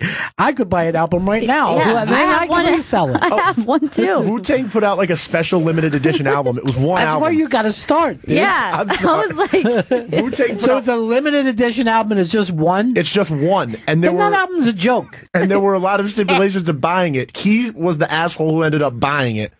And now he's threatening to sell it on eBay. What did he pay for it? Let me check. He paid a lot. I thought you were just saying, like, he owns, like, Enter the Wu-Tang on vinyl. No. I was like, me too, dude. It's a pretty awesome album. I believe it's $2 million. I think he paid for it. That fucking album's a joke. It's getting no just play fucking anywhere. around. It's just a fucking joke album, and he was dumb enough to do it. Yeah. I wouldn't buy the rights to all their albums for $2,000. It's already getting $1 million on eBay, so That's half of what he paid. so get on there. This is a steal. If I play my cards right, I can lose half my money. So here I go. But yeah, I don't know why anybody would be a fan of his. I mean, he's the guy who sold a $13.50 pill for $750. Yeah, that's why everybody got fucking pissed at him. I mean, those guys fucking around with sick people, that's the fucking lowest of the low. You know what I mean? Like, I can't even deal with somebody who makes fun of the mentally deranged or whatever. You know what I mean, BL? Absolutely. I feel the same way. I had food poisoning in New York City last year when I was on your show, and Vito saw my tit, and he sure did look at it good. He loved it. You already figured out it wasn't me. I don't know why you're bringing that back up. And then you went on to accuse some random Mexican person. This is sexual assault, what you're talking about. Vito, what did happen that day? I don't even know. Dude, Vito, I saw homeless Chode today, and I fucking admitted it. You saw her old fucking tit, which, by the way, you had so many fucking boob jobs, I don't even think that could count. You know what I mean? They're small. They're small. But you still had it done, BL. Yes, I did. Of course I did. It was that after a car wreck. It was either that or they had to put a rod in my shoulder. I said, I'll take the tits for $200, Chuck. But I did do this. I mean, and these were old school silicone tits, right? Mm-hmm. And one time I broke a stick over them and she didn't even turn around. I do have roadside service on these bitches, though, especially during a hurricane heading our way. Oh, God. Way to bring it all back. Yesterday I was flipping around all the channels. I had it on MSNBC, right? So they're showing the storm. And then they come back to this woman. She's like this. And there's another storm brewing in Washington, D.C. And the winds are going to get pretty big once Congress comes back. I'm like, you can't be fucking around like this. Yeah. All right? No one needs your poetry right now. We need literal facts. How crazy does this storm look like it's getting smaller? It's going to dissipate. Bad segue. You don't segue, Benny. You taught me in radio. You said never segue in the wrong time of life. Is that what you said? Never once. Never once. But did you see her naked or not? No, I never saw her naked, and I don't know where this blasphemy that she comes up with comes from. I don't know if it's blasphemy. You're not Christ. She's ruining my reputation. I never saw her I'm naked. Let's just take it to HR. Who did you send over there, Chris? Did you send Vito or somebody else? It was Vito. Vito was the one who went over there. Mm-hmm. So you went to her hotel. I went to her You hotel. went to an unmarried woman's hotel. I went to her hotel and I met her downstairs. I never even knew her room number. Downstairs, like in her pants. Now, why? That's she his was fucking afraid, slang. and she was afraid to walk 2 blocks, so I was nice enough. Hold on, let's not step in the motherfucker's it's rare lap. that happens for him. He just made give it to us me. laugh. Come on. He wasn't We the don't need butt your of the joke trounce. for once. It was nice. That was him. Now, Vito, why, if she had food poisoning, would she get up, go downstairs? Wouldn't she just say, "Me so sick, come up here"? I don't remember her having food That sounds like she something did. BL would Because say. that's why you were there. You're taking her Jello or something, wasn't it? You brought her some Jello. BL, why did you? Gatorade, right? Dude, he brought me, you're exactly right. He brought me Gatorade. He had to come to my room because I was throwing up from food poisoning with a man that took me to dinner who used to be a public figure. And we went to dinner that night. Who was and the he has person? nothing to do, the person that used to be on your show, the public figure guy. Oh, yeah. He took you out for cheap sushi, right? No, it was an awesome dinner. We saw 2 gay guys, and I tried to introduce him to that man, and it didn't work out. So you're saying Fez gave you food poisoning? No, we went to a beautiful dinner, and what I'm saying is Fez dropped me off, walked me all the way in the rain with no umbrella, got me home Dude, safe. don't you and then, see I don't that know, he's in love with you? Didn't you notice the way he was staring at you standing in the rain like that? I just saw Fez about 2 weeks ago, and he looked so handsome. He looks better than I've ever seen him. From what I'm understanding, you did not even so much as say hi to him at the funeral. Is it true? I heard that one of you That's spurned wrong. the other. Did he spurn you, We or did saw you each spurn other. him? No, we did not spurn. I grabbed him first, and we were at a funeral. And I touched his hand, and I said, Fez, I'm so sorry for your loss. And he said, thank you, BL. And I went to hug him, and I hugged his shoulder. He looked absolutely so handsome. You Really hugged his was shoulder really as he was good. turning away?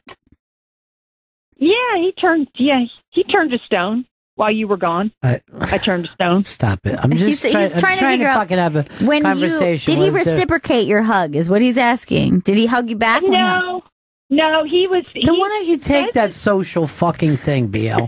Why don't you understand that this isn't a wonderful story? That you went to hug someone at a funeral and he pulled away from you. If you don't like him, you punched him in the face, and he didn't do that to me. Well, so that's the only way that you would understand a punch in the face. That's what I'd do to somebody. Just punch them right in the friggin' face if you don't like them. I mean, you don't just let them hug snap you. them old You let fucking people fingers hug of them. yours. All right, so this is why it's hard to do a social fucking thing to her, because she doesn't get it. Instead, she feels like they had a wonderful day together. She's not gone. She's never gone. That's true. That's exactly what it is. I'd just pick up the public figure if he needed a ride or if he had a problem with family. I'm only a few miles away. I'd go get him underwater. Dude, everyone knows that you would be there on any call. That's a fucking known fact. But you... Forget it, P.O. I'm just going to put you on. Well, I'm just telling. I'm just going to... He really thought that he scored something there. Yeah, That but he- she didn't pick it She up. doesn't understand the social fucking things that we have here in this society, okay? In society that we're living in right now. I feel bad for him now. He felt like he really... Because he was like, got her? Yeah, he really felt like he got her good. No. And instead, see, we had a hug. I had to say, did he, he turned his back on her as if it was... He had a little cane, and I grabbed his cane. He almost fell over. Why would Felt you even horrible. bring that up, BL? That is a very much of a personal thing. Well, he looks great. He looks great. He's on a fucking cane. And he doesn't No, wanna it was. hug. It was. Look, BL. Everybody was Just using know- the cane. Everybody had a cane, she said. That's not... There's no everybody was. She's trying to say that it's the style now. It's all the kids You didn't who have a wearing them. walking stick. No, here's the other thing. You try everything you can do to shun this fucking woman, right? Like, imagine you turn your back and she's just like, hey, great, we're all back together again. She doesn't fucking get it. I actually said to him, you'd have to spit. You'd have to do something very dramatic. I told him that she wasn't going to get it. Yeah. That's fine. That's all right. When we all get wiped out in the storm, then everybody will sit at my casket and squall, and that ain't cool. I can't imagine that me while I'm thin. alive. I can't imagine that thin casket. And everybody's a show off with I'm with Jim Florentine at the stand. I started that party. I was You could bury her in a pixie stick.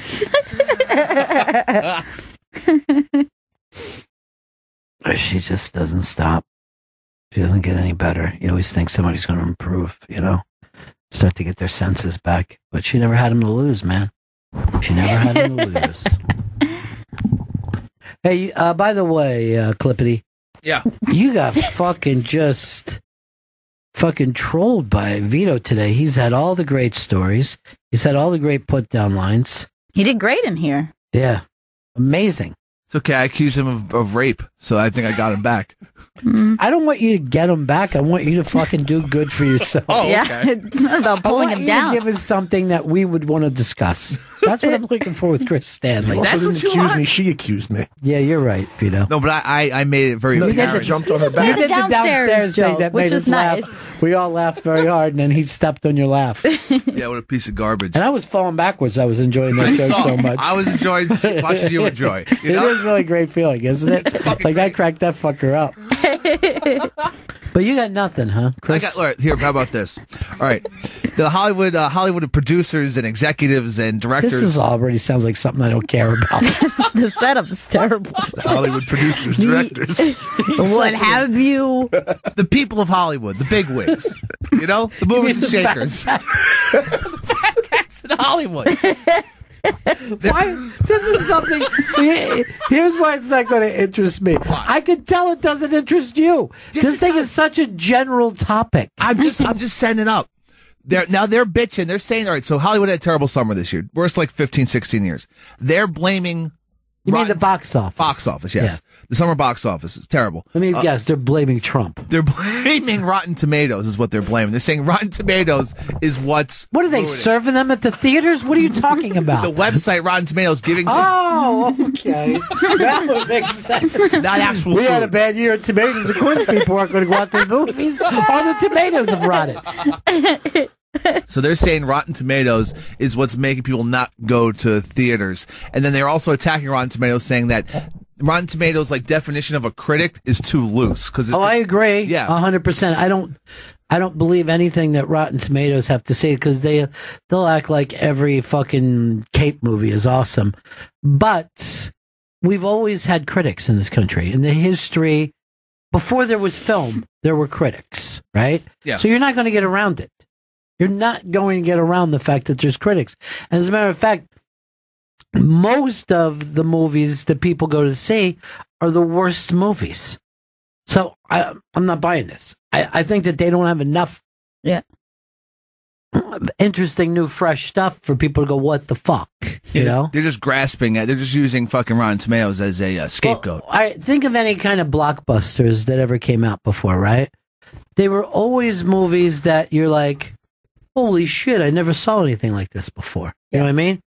Whether it was fucking 10 Commandments, The Godfather, One Flew Over the Cuckoo's Nest, E.T., Jaws. It wasn't something, it was just like, I didn't even think I would like something like this. Right. So now, all I have to do is see a fucking movie. I'm like, yeah, I know what it's going to be about. I get it. You know? Every Avengers movie is the same, pretty much. It's just a bad guy, and you think someone's. We get to a point where the computer just fights itself. Yeah, you know what I mean. Like you're not. I always check out with those big fight scenes. I don't even know and they're what in happens. everything, and sometimes they go on for 20 minutes. You know, and people are falling down holes and they're grabbing something with their. I've seen it all. They need to give us. All right, if you're going to do the computer CGI shit, it's got to be shit that we never saw before. So we go, what the fuck is this? You go back to Titanic. Why was that a gigantic film? It had to touch people on some level. First of all, people are like, I think I'm looking at a giant fucking ship right now. I think that's the Titanic. And those two cute people, I hope they're not ending up together. Are you telling me an iceberg just fucking hit that ship? For real? Ow. I yelled out in the theater, is this real? This is real life. Why isn't there enough room on that door? As bad as the fucking Titanic is, and it's pretty fucking, whatever it is. I remember being in a packed fucking theater and just hearing all over, like you hear fucking 300 people. Holy shit. Yeah, just fucking holding back tears. Well, that when you think about that thing when the fucking Titanic breaks in half and the drama of that, then there's all those like sad stuff, like the fucking Irish woman putting her kids to bed and telling them the story of like Tiernanog or whatever. It's like, it was so heartbreaking. These were people that, even though this is false and this is fiction, you believe in it. You make that move. It was Handsome Johnny Tubesteak. There he goes. Handsome Johnny just walking the fucking hall. Anyway, you take this thing, it's a made-up thing. You know these are actors, but you're moved by it. Yeah. How are you going to get fucking moved by Spider-Man who's joined the Avengers? And this is the fourth Spider-Man. And the fourth Avengers. And then someone's like, or else they're coming back like, oh, we're going to do an all-black or an all-woman or an all... Just fucking come up with a new idea. Yeah. No idea. They don't like to. They don't like to. That's what he says. That's your answer to everything. Guess what? Yeah. I'm going to put this story of yours below Vito's. Oh, come on. You shit yourself, Vito. By the way, that noise was coming from your own pants. No, Chris Stanley's on top of the list. Let me just show you the luck Chris Stanley has. So you got back from France, you're already fucking drowning, you're in over your head, Yeah. and you're trying to put together your Highlander contest. Yes. You haven't even announced it yet, and 7 people got out last night. We're going to announce, on Tuesday when all the games are played, who has been eliminated. Already 7 people were dumb enough to pick the Pats. Why do you pick the first game of the season? It should not happen. I think because they don't even want to play, Chris. They want a lot of these fucking comics are. I want to put this away that's nice, effeminate. There are a lot of them are effeminate. It does surprise me the amount of comics that come in here and say, I don't watch sports of any kind. I'm not really into it. I don't even know people who don't watch sports. To say I don't watch sports, it's like me saying, I've never seen clouds. What's that? I mean, you can't you go in any restaurant and fucking sports is playing now. High-end restaurant. Yeah, they just have fucking football. And the fucking butler came over to me. Sir, I just want you to know that the Brady is falling behind right now. I go, thank you, Jeeves. And what is this?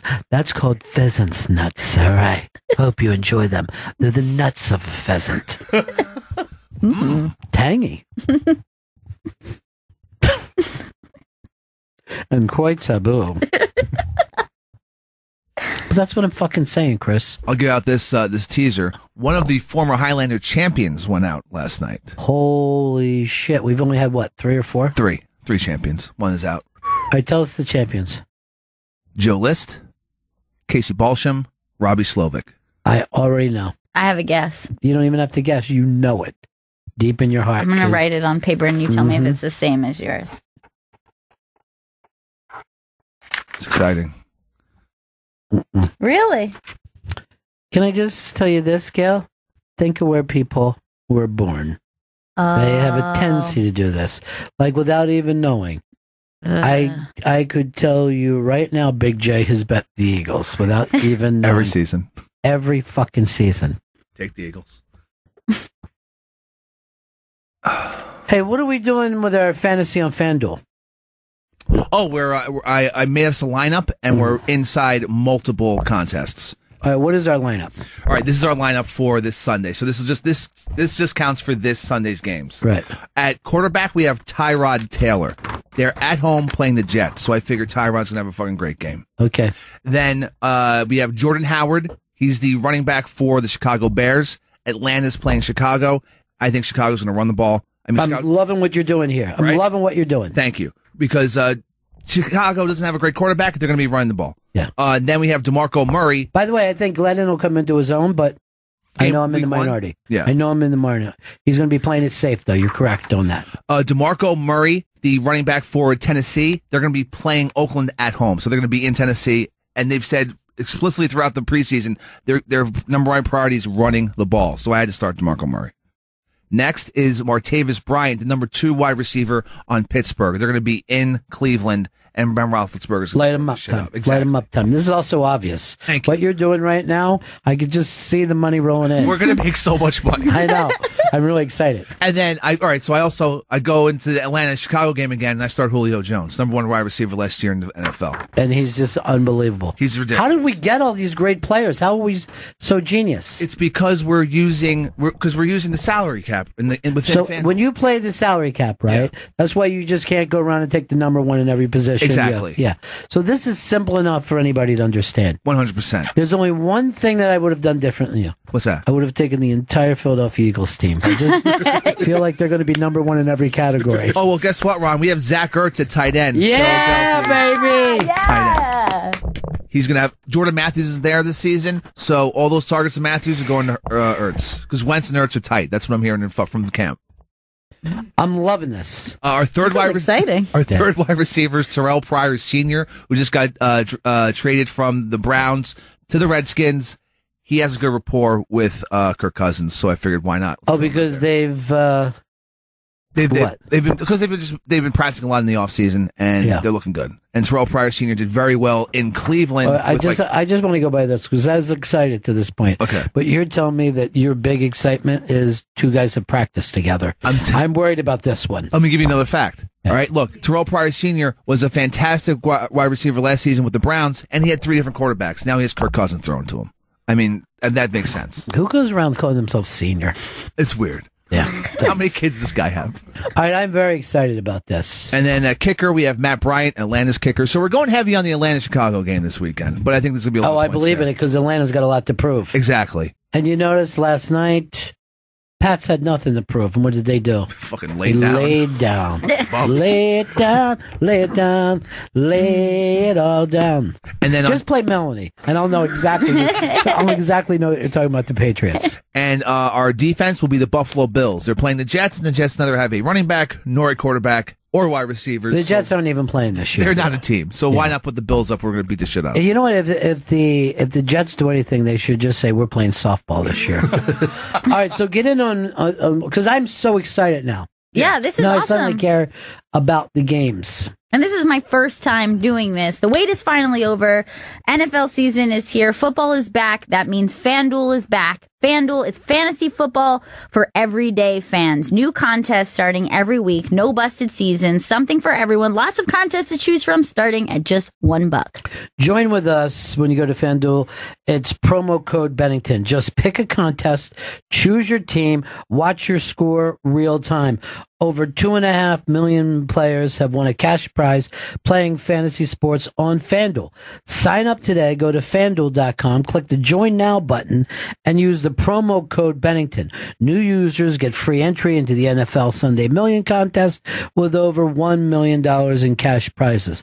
And when you make your first deposit on FanDuel. Just visit FanDuel.com and sign up with promo code Bennington. Sign up now and new users will get free entry to the NFL Sunday Million Contest opening week this week. That's FanDuel.com, promo code Bennington, void where prohibited. All right, then we're going to check back with you on Tuesday, let you know how great we are at everything. Right. And you go and play against us, play with us, and we're going to... here's the other thing I know is going to be fun. We're all going to be contacting each other throughout the game now. I love exactly. It. Oh my God, Tyrod Taylor just ran for a touchdown. This is amazing. He did? Yeah, I feel like he is. Oh, I thought it just happened right now. I was so pumped. I was so pumped. But happening. So you're saying you're going to be texting me that later? Exactly. Holy shit, Wentz just went deep to Ertz. Oh my God, this is amazing. Great. I'll be watching that game. Another reception for Ertz. Oh my God, Julio Jones. All right, don't overdo it, dude. I'm going to be freaking out. I mean, but let's put it in some kind of reality. Okay. You know what I mean? It's going to go slower than what you're doing. I mean, who knows, though? It could be happening. All these games are happening at the same time. Wait a minute. Is that a pick six from Buffalo? Another one? That's their third. It all just seems like we're the best team that ever lived. It can't stop us. I love our team so much.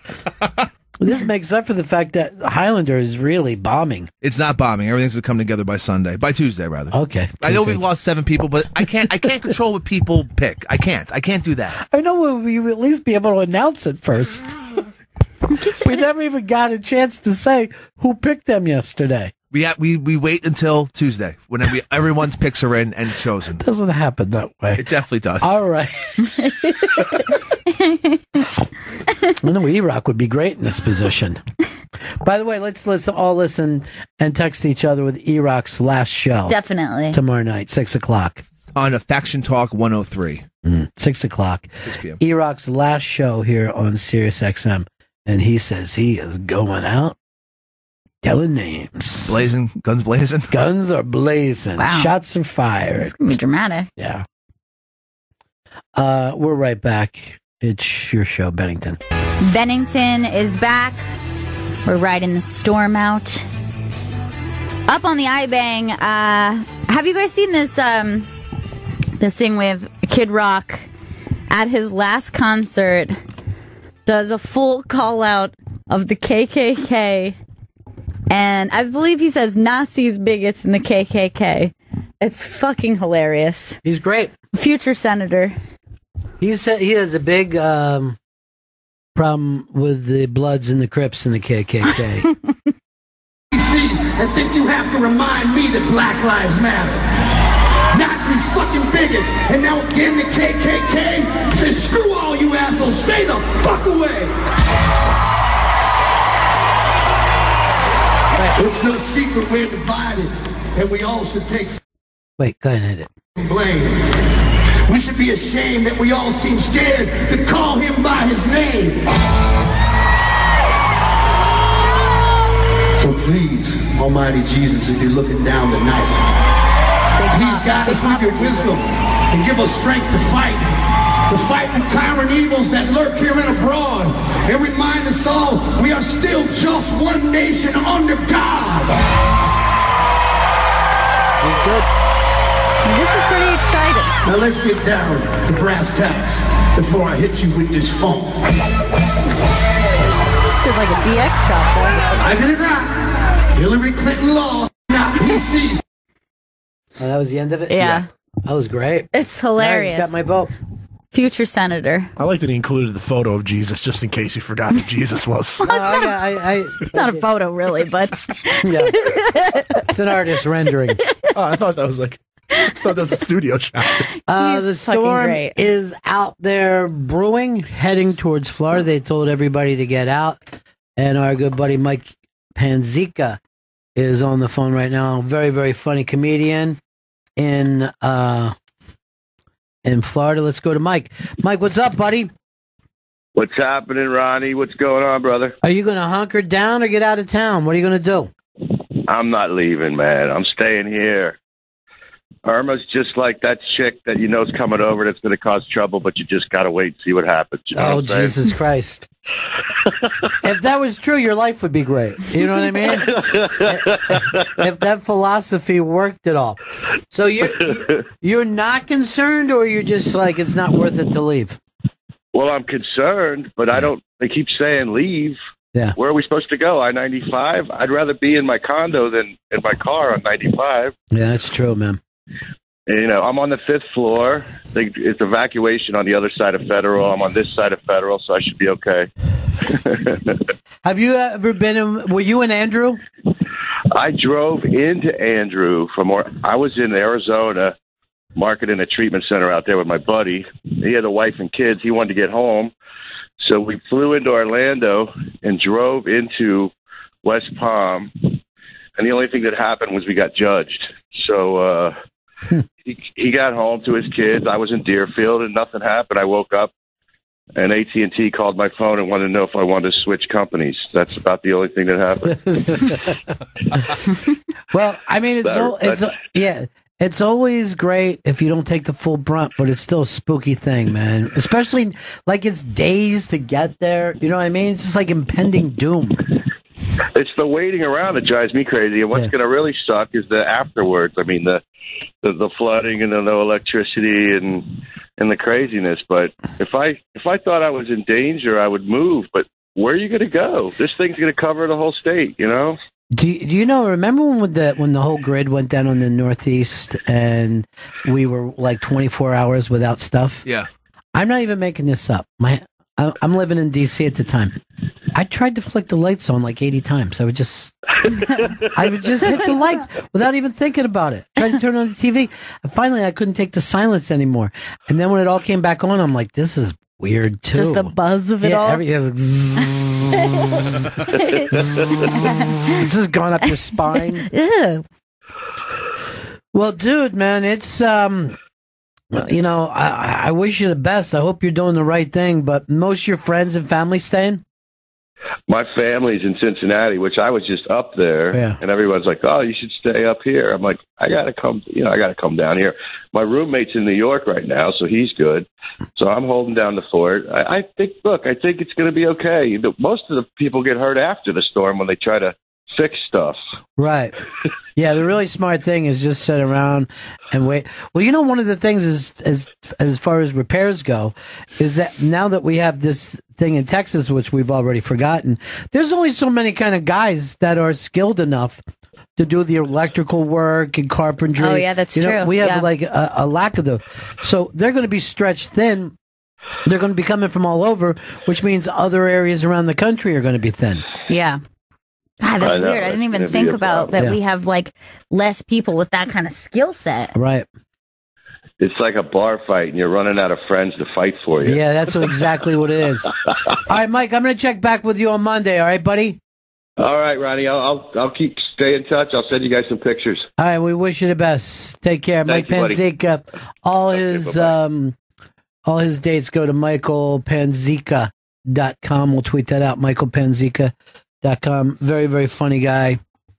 Also a really good guy. Guy who got a lot of people sober. Good dude. But you just hear that, hey, man, what are you going to do? You know?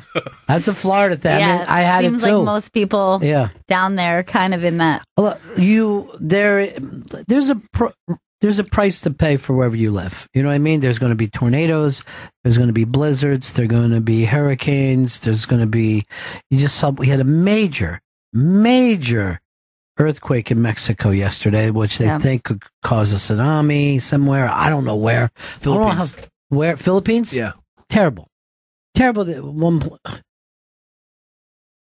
But no matter where you live, you don't get a free ride. You know what I mean? Fate shows up. I mean, believe me, I got my own demons. Mm. You know, follow me around. Just a demon like you wouldn't believe. A demon from hell. How you doing, BL? You still? Hey, did that clippity clop prick run down to the mailroom yet? He won't do it. He refuses for some reason. He says his fucking little horseshoes hurt. There was nothing, and there's nothing in the mailroom, BL. I mailed it Monday. To your attention, Chris. I made you look powerful. I made you look big. That's the mistake. If you put Stanley on it, they send it to Morgan Stanley. I've told him a million times. Bennington show. Just Bennington show. Dude, he won't even. He told me, remember that you left me a present? He told me it's his house. It's in my apartment. It's a lie. Yeah. I agree that it's a lie. Why would I? Because you would have brought it back in by now. Yeah, You'll have it Monday. I don't want it Monday. I want it This yesterday week's- or not at all. Fuck. You lose, my friend. Ron threw it at me. It was his birthday present 2 years ago. It ain't been opened yet. And you. I didn't throw it at her. I never saw it to this day. You're violent? She's a liar, Ron. She said something so horrible to a friend of mine. It was one of the times I just broke up with her on the street. I go, I just don't. We actually had a screaming match out front. We were like the crazy people that you see in New York. No. And I said, I'm done with you, BL. I have joined the rest of the planet Earth, and I'm not your fucking friend anymore. And she goes, I'm sorry, Benny. I go, it isn't what you did to me, but she embarrassed a friend of mine. She brought up something that was personal to him. What did I do with my phone? Fucking Chris, Check your take it. pocket. The clippity clop, take it fucking downstairs. Clippy Clop ain't taking shit. All right, I'm You bringing probably stuff. did. Look, I found it, everybody. Relax. It's in my pocket. See, I'm clear of any wrongdoing. It had nothing to do with it. Weirdo.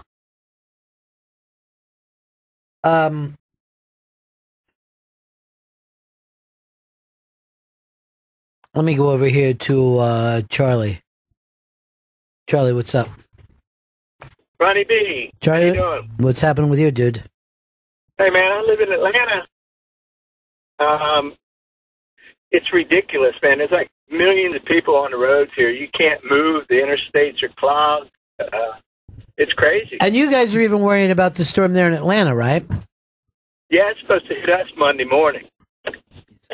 Isn't it crazy? But, That's really weird. Yeah, my son-in-law just went up from, well, you know the area here, but from 285, he went up about 4 exits. It took him an hour and a half. Jesus. Yep. I'll get out of the car, shoot myself in the head, and get back in. That's what I would do. Shoot me with you. I got to go up to Chattanooga tomorrow. I don't know what I'm going to do.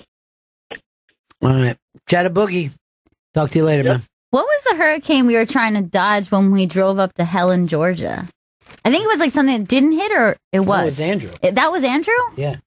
And I know that because I told you that 2 days ago on the show. That was that one? Yeah, that was Andrew. Oh, man. By the way, this is Steve Bannon is fighting with the Catholic Church, Cardinal Dolan.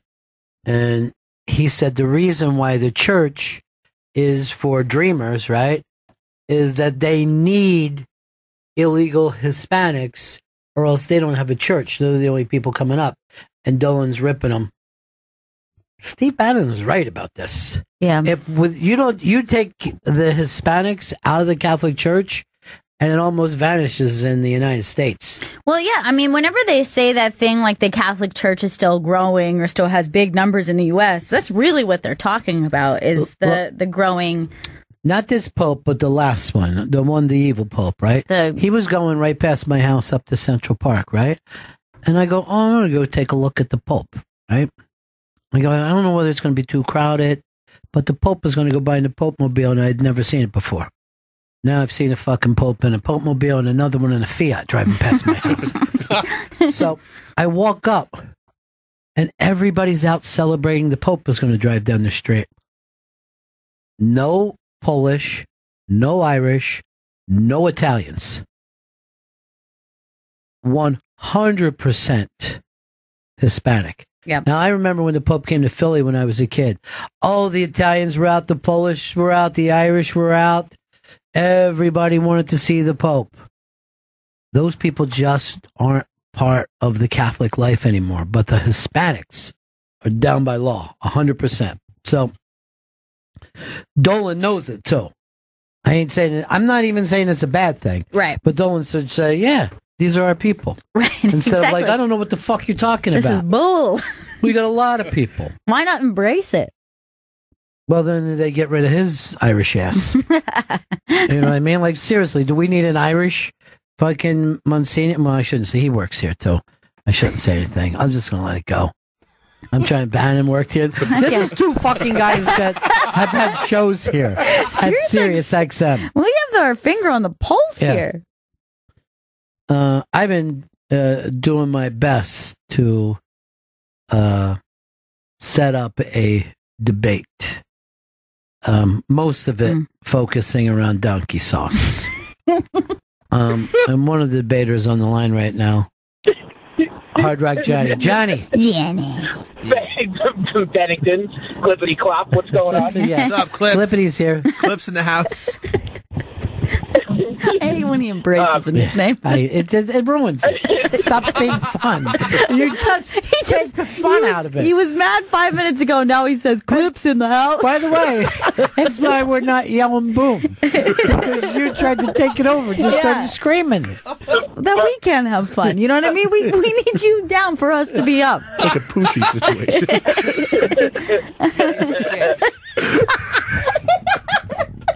Vito's on today. Vito belongs in this room, Vito, dude. Yeah, Fucked Vito's up. the best. He's funny, man. Johnny, what's happening with you? I'm worried about this hurricane. How it's going to, have anything to do with the crabs. I'm fucking terrified right No, now. I think the crabs up here will be fine. Okay. Crabs down there could be a problem. Yeah, well, So I think we'll be okay. I don't eat those crabs down there. Mm-mm. The debate thing. I'm ready to go whenever you want. I'm ready. So you're going to debate from the Food Network, the awesome guy. Guy Fieri? Yes, Guy Ferry.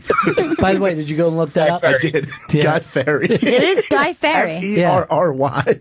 If I was born Just Guy leave it. Ferry, I would change my name to Brian Ferry. More than lunch, there's only one thing. More than lunch. Johnny, what's up with you right now, buddy? You riding the storm out? Just back to working on Fridays, which hurts. You gotta get summer's over. Summer Fridays no longer exist, and I gotta work 5 days a week. I don't like this, but Summer Fridays no longer exist. Summer Fridays can take me up his. I caught some crabs down at the shore. But when you get to that debate, you should go like this. Guy Ferry, more like Staten Island Ferry. Drop the fucking mic. Just peace out then. Peace out, everybody. so I'm excited because it's one of my favorite times of year. Football's starting. Get to do our little football group text. It just annoyed Gail because we'll text about 850 things in 5 minutes, and Gail will just never be involved. That's when you guys go on silent. Sometimes she's in it for a little while and then goes away. Yeah, because like you don't watch 3 games in a row. No, I don't. Like I'll watch like like half of one game. No, you don't. You watch the eggs. Staring at your guy like, are you happy? Are you happy? Here's a snack. I know you're down, but this is a nice snack. It's avocado. Dude, I had some avocado the other day. It made me just made me climb a fucking flagpole and just be glad to be alive. I mean, there was nothing on it, just a little salt. Just It's so avocado good. and a little. It's so the fucking best. And everyone's acting like, do you like avocado toast? I'm like, I already like avocado. You don't even have to fucking put it on toast. Put it in a goddamn bowl. I'll sit and eat it. It grows on a tree, but it tastes like butter. It's delicious. It's unbelievable. It's a buttery, natural fruit dish. Fruit dish.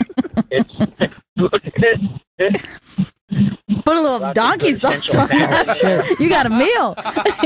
Put that donkey sauce on there, brother. Get some. Because you're not part of it. No fucking. No. You're in the other room, Chris. know. Get out. You're Kevin right now. I got Kevin to share. All right, Johnny. Well, by the way, yeah, I've actually come up for something for you to do. I don't even want to give it away, but it'll get you up for this debate. Okay, so something that's even going to happen before then. All right, talk to you soon. Right. I'm down. Peace. All right, have a good weekend, kids. Later. Remind me after the show. I'm going to tell you my big idea. I will. Matter of fact, I don't even think it's mine now that I think about it. I think I stole this idea from It's myself. called electricity.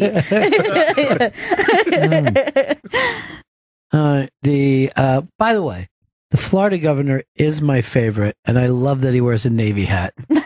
He just will put on a Navy hat anytime he's got some bad news for everybody. That's got to be a sign for people. Uh-oh. The Navy hat's on. Navy hat's on. Shit, what's going on now? BL, what's your governor's name? Rick Scott. Yeah. What's the story? Yeah, he's bald as dick. Yeah, he's bald. Nice guy. Not that it's bad. Most men are bald nowadays. It has nothing to do Most with men storm. that she knows. I mean, there isn't some epidemic going around. No. Same amount of men as ever. It's just now that's in her fuckability range. No, he's just telling us all to fill our bathtubs and all that stuff you guys do. Just we take all a know bath. that stuff, but Do yourself a first favor. you gotta look- Fill a bathtub, get in it, and fucking scratch out that fucking woos if you can. She's poisoned the well. We have no drinking water. Jesus Christ, can you imagine? You have to drink that water after she's been in it? God. It tastes dusty. Bull crap. I caress before I dress. What's that? I caress before I dress. All you see is the water fucking evaporating. How is she doing that? Shut up, Chris. This is a small woozy, something you ain't never seen. I'd snap your dick in half. That is true. She would. It'd be like putting it in a vice. Oh, Christ. I'm going to put up one little thing with Chris Stanley. Let me just tell you this. If I don't hear a new open by Thanksgiving, I'm coming up to Johnny at the Hard Rock fucking Bennington Christmas. Oh, my God. You don't even know where the fuck you're going or when you're going there. What's She kind of has a point, Chris.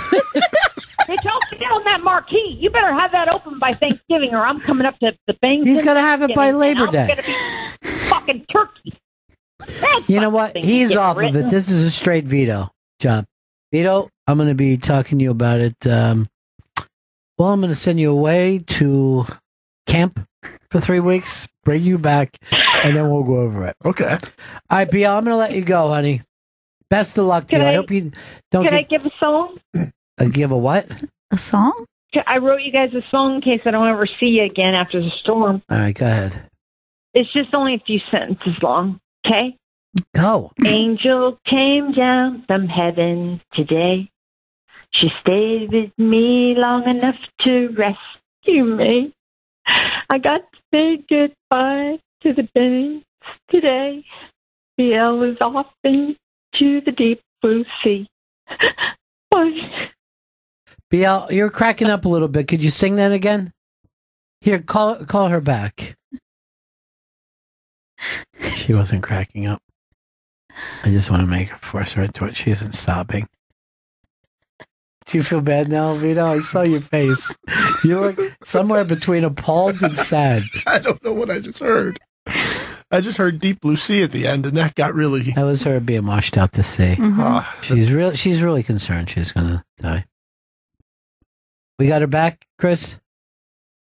Ringing.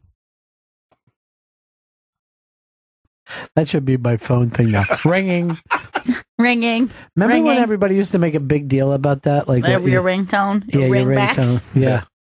Now everybody just has the same one from iPhone. Oh, that's it? BL. You were cracking up during your phone was cracking up a little bit during the song. I couldn't hear it. Could you sing it again? Yeah. All right, thanks. Angel came down from heaven today. She stayed with me just long enough to rescue me. I got to say goodbye to the Bennington today. BL is off to the deep blue sea. See you on another side, guys. Hold on. Chris, what is wrong with this phone? BL? I don't know. Hold on for a second. Our phone is kind of screwing up. Could you sing it one more time? Nice and loud. Angel came down from heaven today. She stayed with me just long enough to rescue me. I got to say goodbye to Benningtons today. BL is off to the deep blue sea. See you in 1974, guys. Could you, can you even hear her, Chris, in there? No, I can't. BL, one more time, nice and loud, baby. Nice and loud.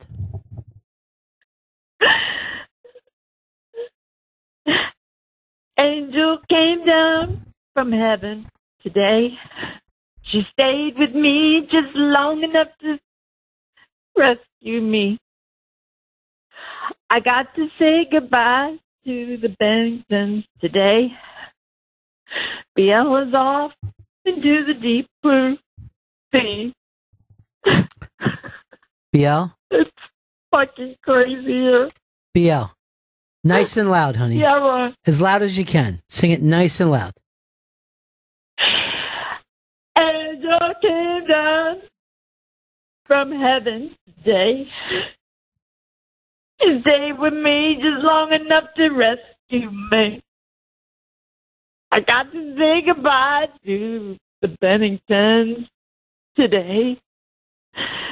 BL is off into the deep blue sea. I couldn't hear it, BL. Is it your phone or mine? I've been on here 2 hours, and I'm watching people start to build up in the traffic, and I'm real sorry you didn't hear the song. Could you just do it one more time? And as loud as you possibly can, honey. As loud as you can. Because people need to hear this with the storm coming. Angel came down from heaven today. She stayed with me just long enough to rescue me. I got to say goodbye to the Benningtons today.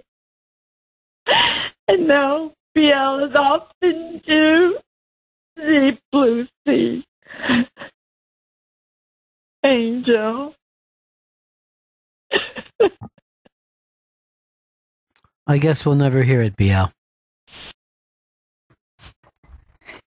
There she goes. The angel's off to the deep blue sea. He's good. Really good. Good songwriter. Couldn't hear it too well, but... Mm-mm. Well, Vito, are you a big enough celebrity to get on Celebrity Big Brother, do you think? I don't know. I'm going to push for it. I mean, they go down that list pretty far in the UK. So I just got to get a YouTube thing going. Well, I hope that we play this more like the U.S. version. There is going to be an HOH and there is going to be a POV. So there's going to be a winner. Yes. So it's not going to be like the way they do in the UK where it's all based on fan votes. I don't like fan votes. Yeah. No. You can Because you know fan what? vote the first day. You get fan votes, you get a Cody win. That's the kind of show you'd end up with. All right, so who would be great to do this? How many people do you think they're going to put in the house? Do they put 9? I'm going to say 9 to 10. I mean, OTT, they did 12, so I could see 12 and just crank it out in a month, because I think it's going to go on in between the TV break. So when the winter break over Christmas? Yeah. So I think we're going to see like a January season. All right, so let's figure anywhere from 9 to 12, right? Mm-hmm. Right away, I want to see 4 Baldwins in that house. And hopefully they'll form a secret alliance. You don't think the Baldwins are working together, do you? No. They're too stupid. They hate each other. They would never come up with that idea. Who would you love to see in that house? The first thought that I had, Corey Feldman. Corey Feldman would be great. Corey Feldman would be a perfect, I think that's right in his wheelhouse, right in his zone. That gives us 5. Who would you pick, Chris? I feel like she's fallen off the face of the fucking map. Lindsay Lohan, I think, could be. Lindsay Lohan would be fantastic. I mean, I'd go crazy. That'd be a big name. Now, though. by the way, she's living in Italy, and that's why you don't see her anymore. And she's terribly popular over there. Terribly. She's very pro-Muslim in Italy. It's very exciting whenever you see any of their stuff. She's still Lindsay. All right. Who do you got? I want to see Cat Williams in that house. Just God, that would be great. Makeup alone on days, like doing his hair and getting himself ready on eviction night. No, he's out one day. He is not staying. He's going to be swinging. Cat is not fucking staying in that house. You can't control him. He gets forced out like that. You know, weirdly, Cat, out of all those people, is the one with the career that maybe was like, oh, no, I have too good of a career to go in there. But your other two were very good. I would love to see Lindsay. Mm-hmm. I'd love to see Corey. Look, I'm going to throw one in. He was in the news today. Lenny Dykstra. That would be amazing in the fucking house. He'd be great, yeah. Because you look at Charlie Sheen is too big. You know what I mean? Yeah. He's too big. But you need someone to fill that kind of role. What about, she had done our show once. She was one of his, did he call them angels? Or his angels, Brie Olson? Brie Olson would be fantastic in the house. She came in and did a hypnotized bit on our show, and she was just amazing. I'll never forget her. She was just great. Who else? Do you think Bobby Moynihan doing the show the other night was like a little... No. Bobby's doing a big CBS show. He's got a thing. First of all, he would win it immediately. Well, I could see CBS going after people on their network because it's just like a big commercial for... It's a Who big wants ask. to take... Yeah, I mean, it's asking, you know... And it's also, I'm going to be honest, it's not the best press in the world either, because usually celebrities have to be in a C-list or lower position for it to benefit them. Yeah, just imagine this. Imagine if Kevin James was acting like Paul. You know what I mean? He would actually lose viewers. Yeah, so I don't actually think it would be good for CBS to have one of their stars in the house. No. Unless Charlie Rose. You know? All right, so I have one for you, because I started to think about all these reality shows with like, who do they tend to go after? And they love to go after somebody who's like far down the list now, CD zone. Someone, they often go with like former sex symbols or things like that. I think perfect for this show, Tracy Lord. She's like right in that zone where it's like people would be like, that's a weird one. Yeah. And I think she would be like a crazy character. Do you think that she's remembered enough now, though? Because she peaked in the 80s and then a little film Well, here's in the the 90s? test. Do you know, Vito, do you know who Tracy Lord is? Yeah, she was in... I remember her from Crybaby. Do you remember She her wasn't porn work at all? I never got to watch any of her porn work. Well, that's because she was underage. So that would be illegal. She was, but so were the rest of us. So I think it's fine. What about like a former action star like a Dolph Lundgren or a Steven Seagal? I think they could show up on there. Steven Seagal, yes. I think Dolph is dull. All right. But I'm going to give you Seagal if you'd like to do it. I'd love to have him. I think you're going to see some other reality show people in there, too. Like, you're going to see people I think from that's a cheat. The Housewives, you're going to see one of them in there. I think it's a cheat, too. Yeah. I don't want to see them because they know how reality works. You know you've got to have at least one YouTube star. Like you're gonna get like a Miranda Sings in there or something. You know what I'd rather get is like a former pop star, like a Brandy or somebody. Oh, that would be great. What if they get Ariana Grande? So because her fucking brother, She's huge. star, What are you dude. talking about? She could She's a buy pop and sell star. CBS. I also think they should get Paul back. He's turned into a celebrity. 3 straight seasons. Do you think that Just moves in? You believe that it's going to be All Stars next year, right? Yeah, I'm convinced BB20 is going to be All Stars. And you think no way is CBS want Paul back? I feel like they put him in the house just so he could win and they could do a winner's season. But now I don't know what they're going to do because he's fucking hated.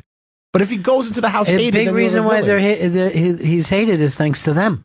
Yeah. Yeah, they did him no help with giving him the friendship bracelets off the back and 3 weeks of safety. They also did him no help by giving away his fucking game during that thing last night. They only played 2 guys and one, and they play it after to show that he's a fucking dick. Yeah. So Jason's going to tank the whole jury house now. He's going to tell everybody. And then once him and Matt compare notes, once here's the him thing. and Matt, Kevin will be there shortly. But this is where I disagree with you, Vito. Well, actually, I disagree with all of you. If I'm in that jury house and that guy acted like that, I go, he played the game best. Right. I don't think, we're signing up for Friend House. But let's take each other to the end house. But I do think I that don't these care people when house. I do think these people have lost it. But that's what I'm saying. That's why I think I like the game more than they do. Right. I have more. I would have given the game last year to Paul because he was a 100%. fucking conniving creep. I would give it to him again this year, even though it's like watching a fucking star player. It's like suddenly watching Tom Brady go down and play high school ball. By the way, I have an inkling of this. Paul's not going to even be final 2. You think he won't be final 2? I have a feeling. See, this is my feeling. I think you're going to see a Paul Christmas final 2, and they'll give it to Christmas, and it's like the same thing last year. Then she'll get what she wanted, Paul to like her. Gail said, where did you get that? I'm going to be honest. My man has gotten totally obsessed with the feeds and following people on Twitter who post stuff on the feed. So he's always got the info, and it'll just be like random parts of the day. Like, you want to hear what Christmas just said? Like always. So he sends me this thing, and it is Christmas. I think the other night, laying in bed, she's in the HOH bed by herself, completely giving up that she is gaga for Paul, really falling for him. And she's talking to herself / the camera. And she is saying, I think the way she was saying it was like, I feel like I have no control over my heart. He's got me. I don't know what to do. I'm thinking about him. He makes me smile. Like she was like being very needy and feminine in a way that you don't see her usually give up. I'm going to tell you something, and I think the guys will probably disagree with me. I think Christmas has a beautiful face. I think she could be a newscaster on Fox. She's that pretty. Yeah.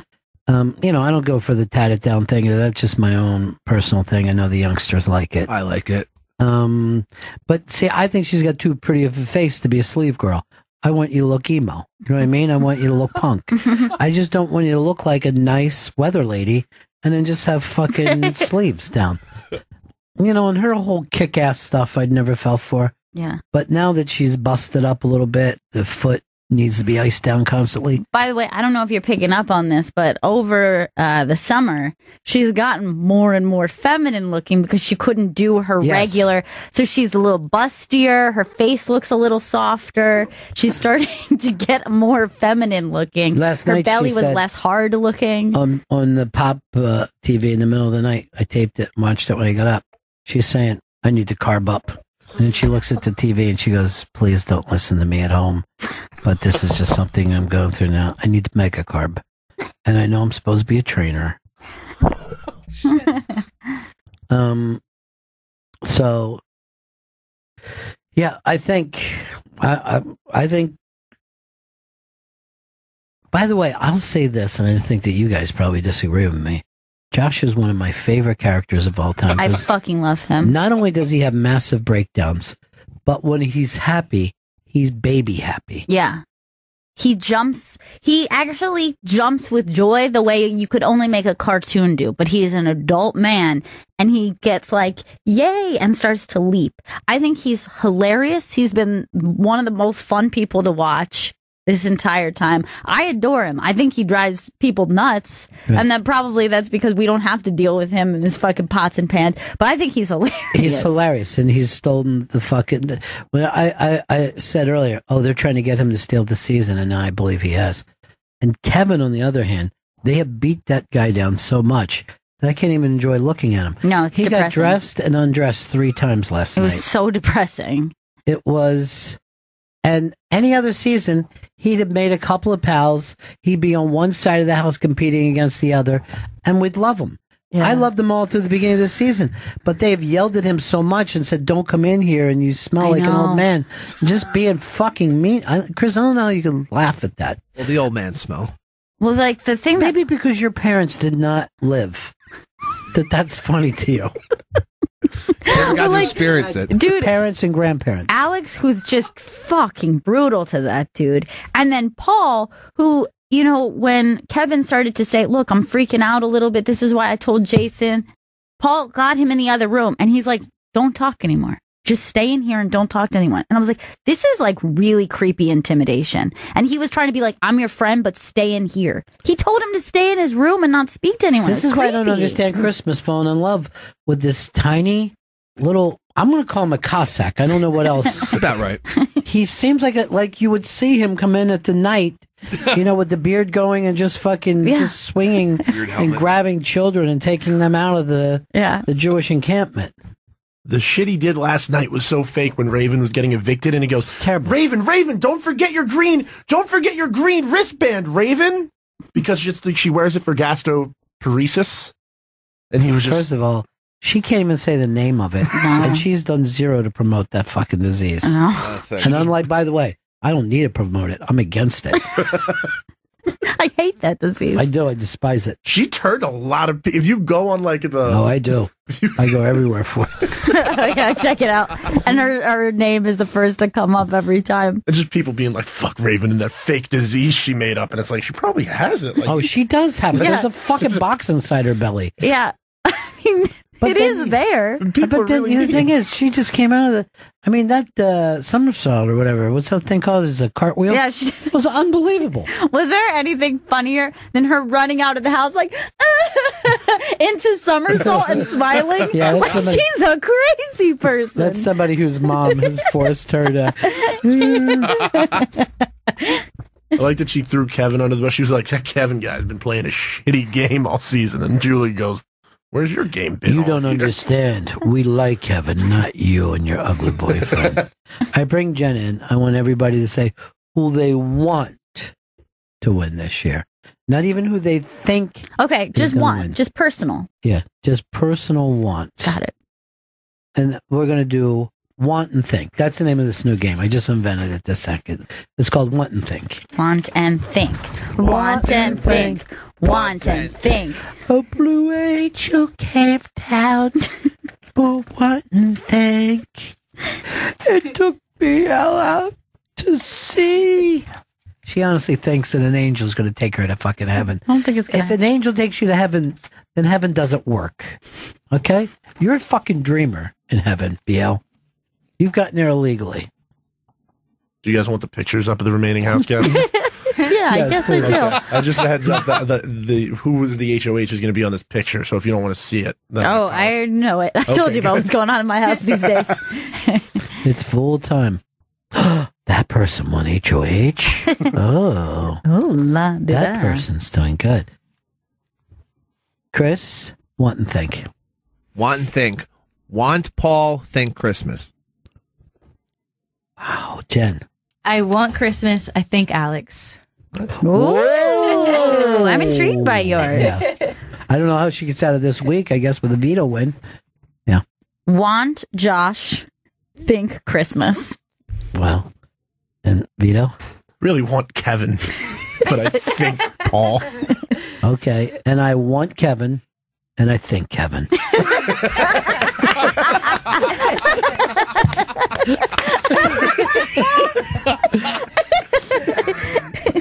Somewhere there's a Big Brother fan thinking that it's as funny as you guys, and everyone else is going, what?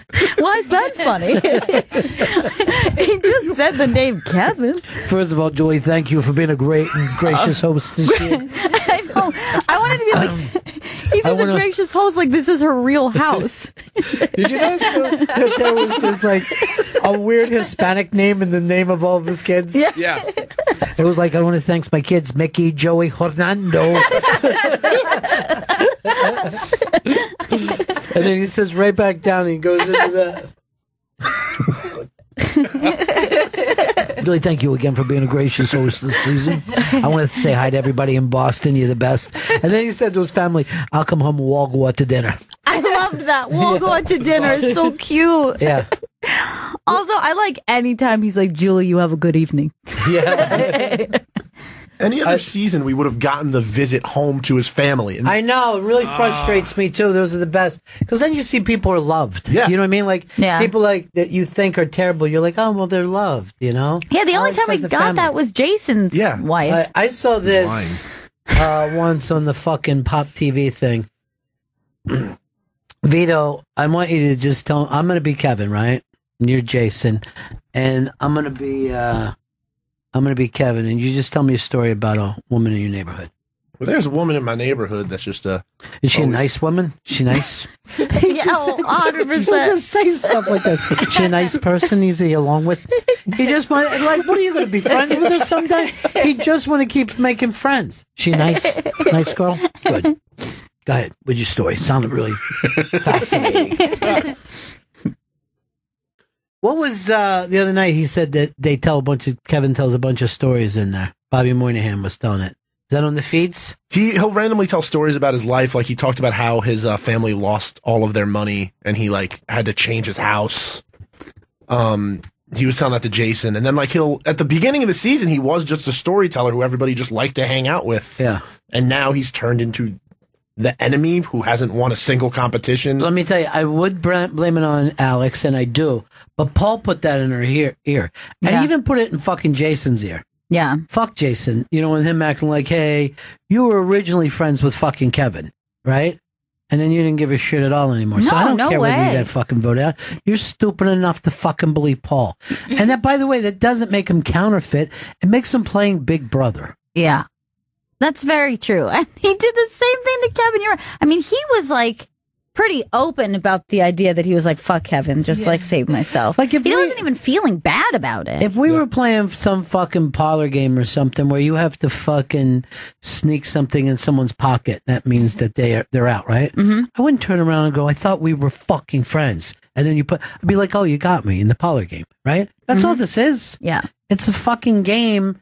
It's never supposed to be about the best person.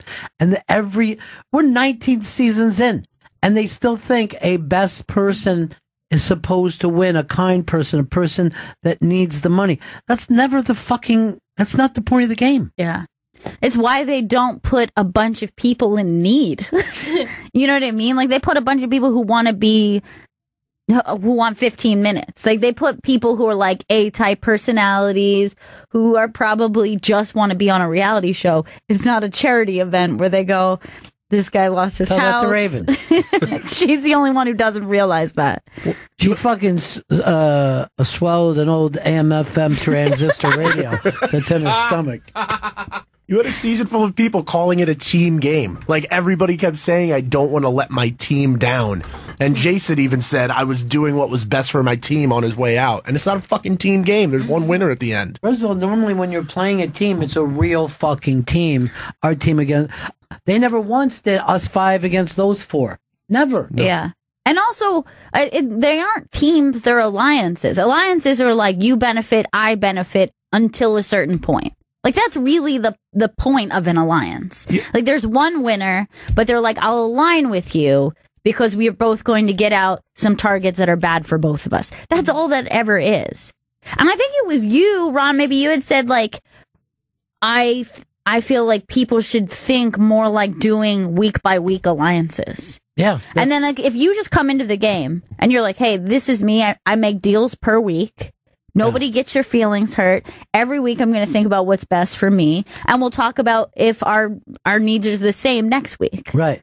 And you'd be able to say to somebody, I'm able to say this to you because I have an advantage this week. Next week, you're going to have an advantage. You're going to tell me what I have to, you know what I mean? Right. And that isn't fucking floating.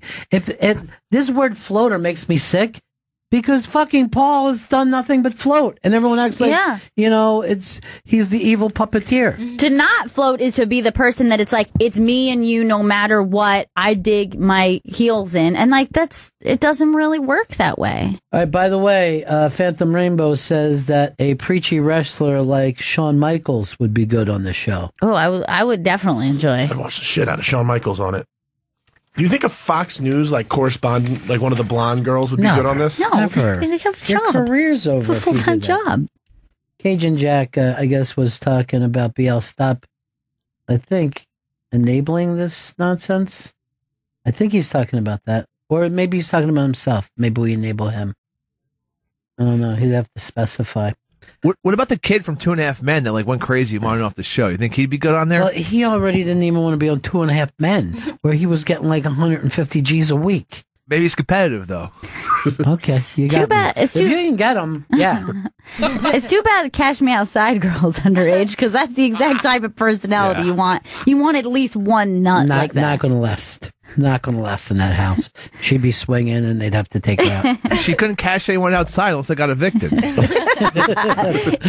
he goes, yeah, a joke. What about Governor Scott wearing his Navy hat from Florida? He seems to capture the nation. Someone in from government.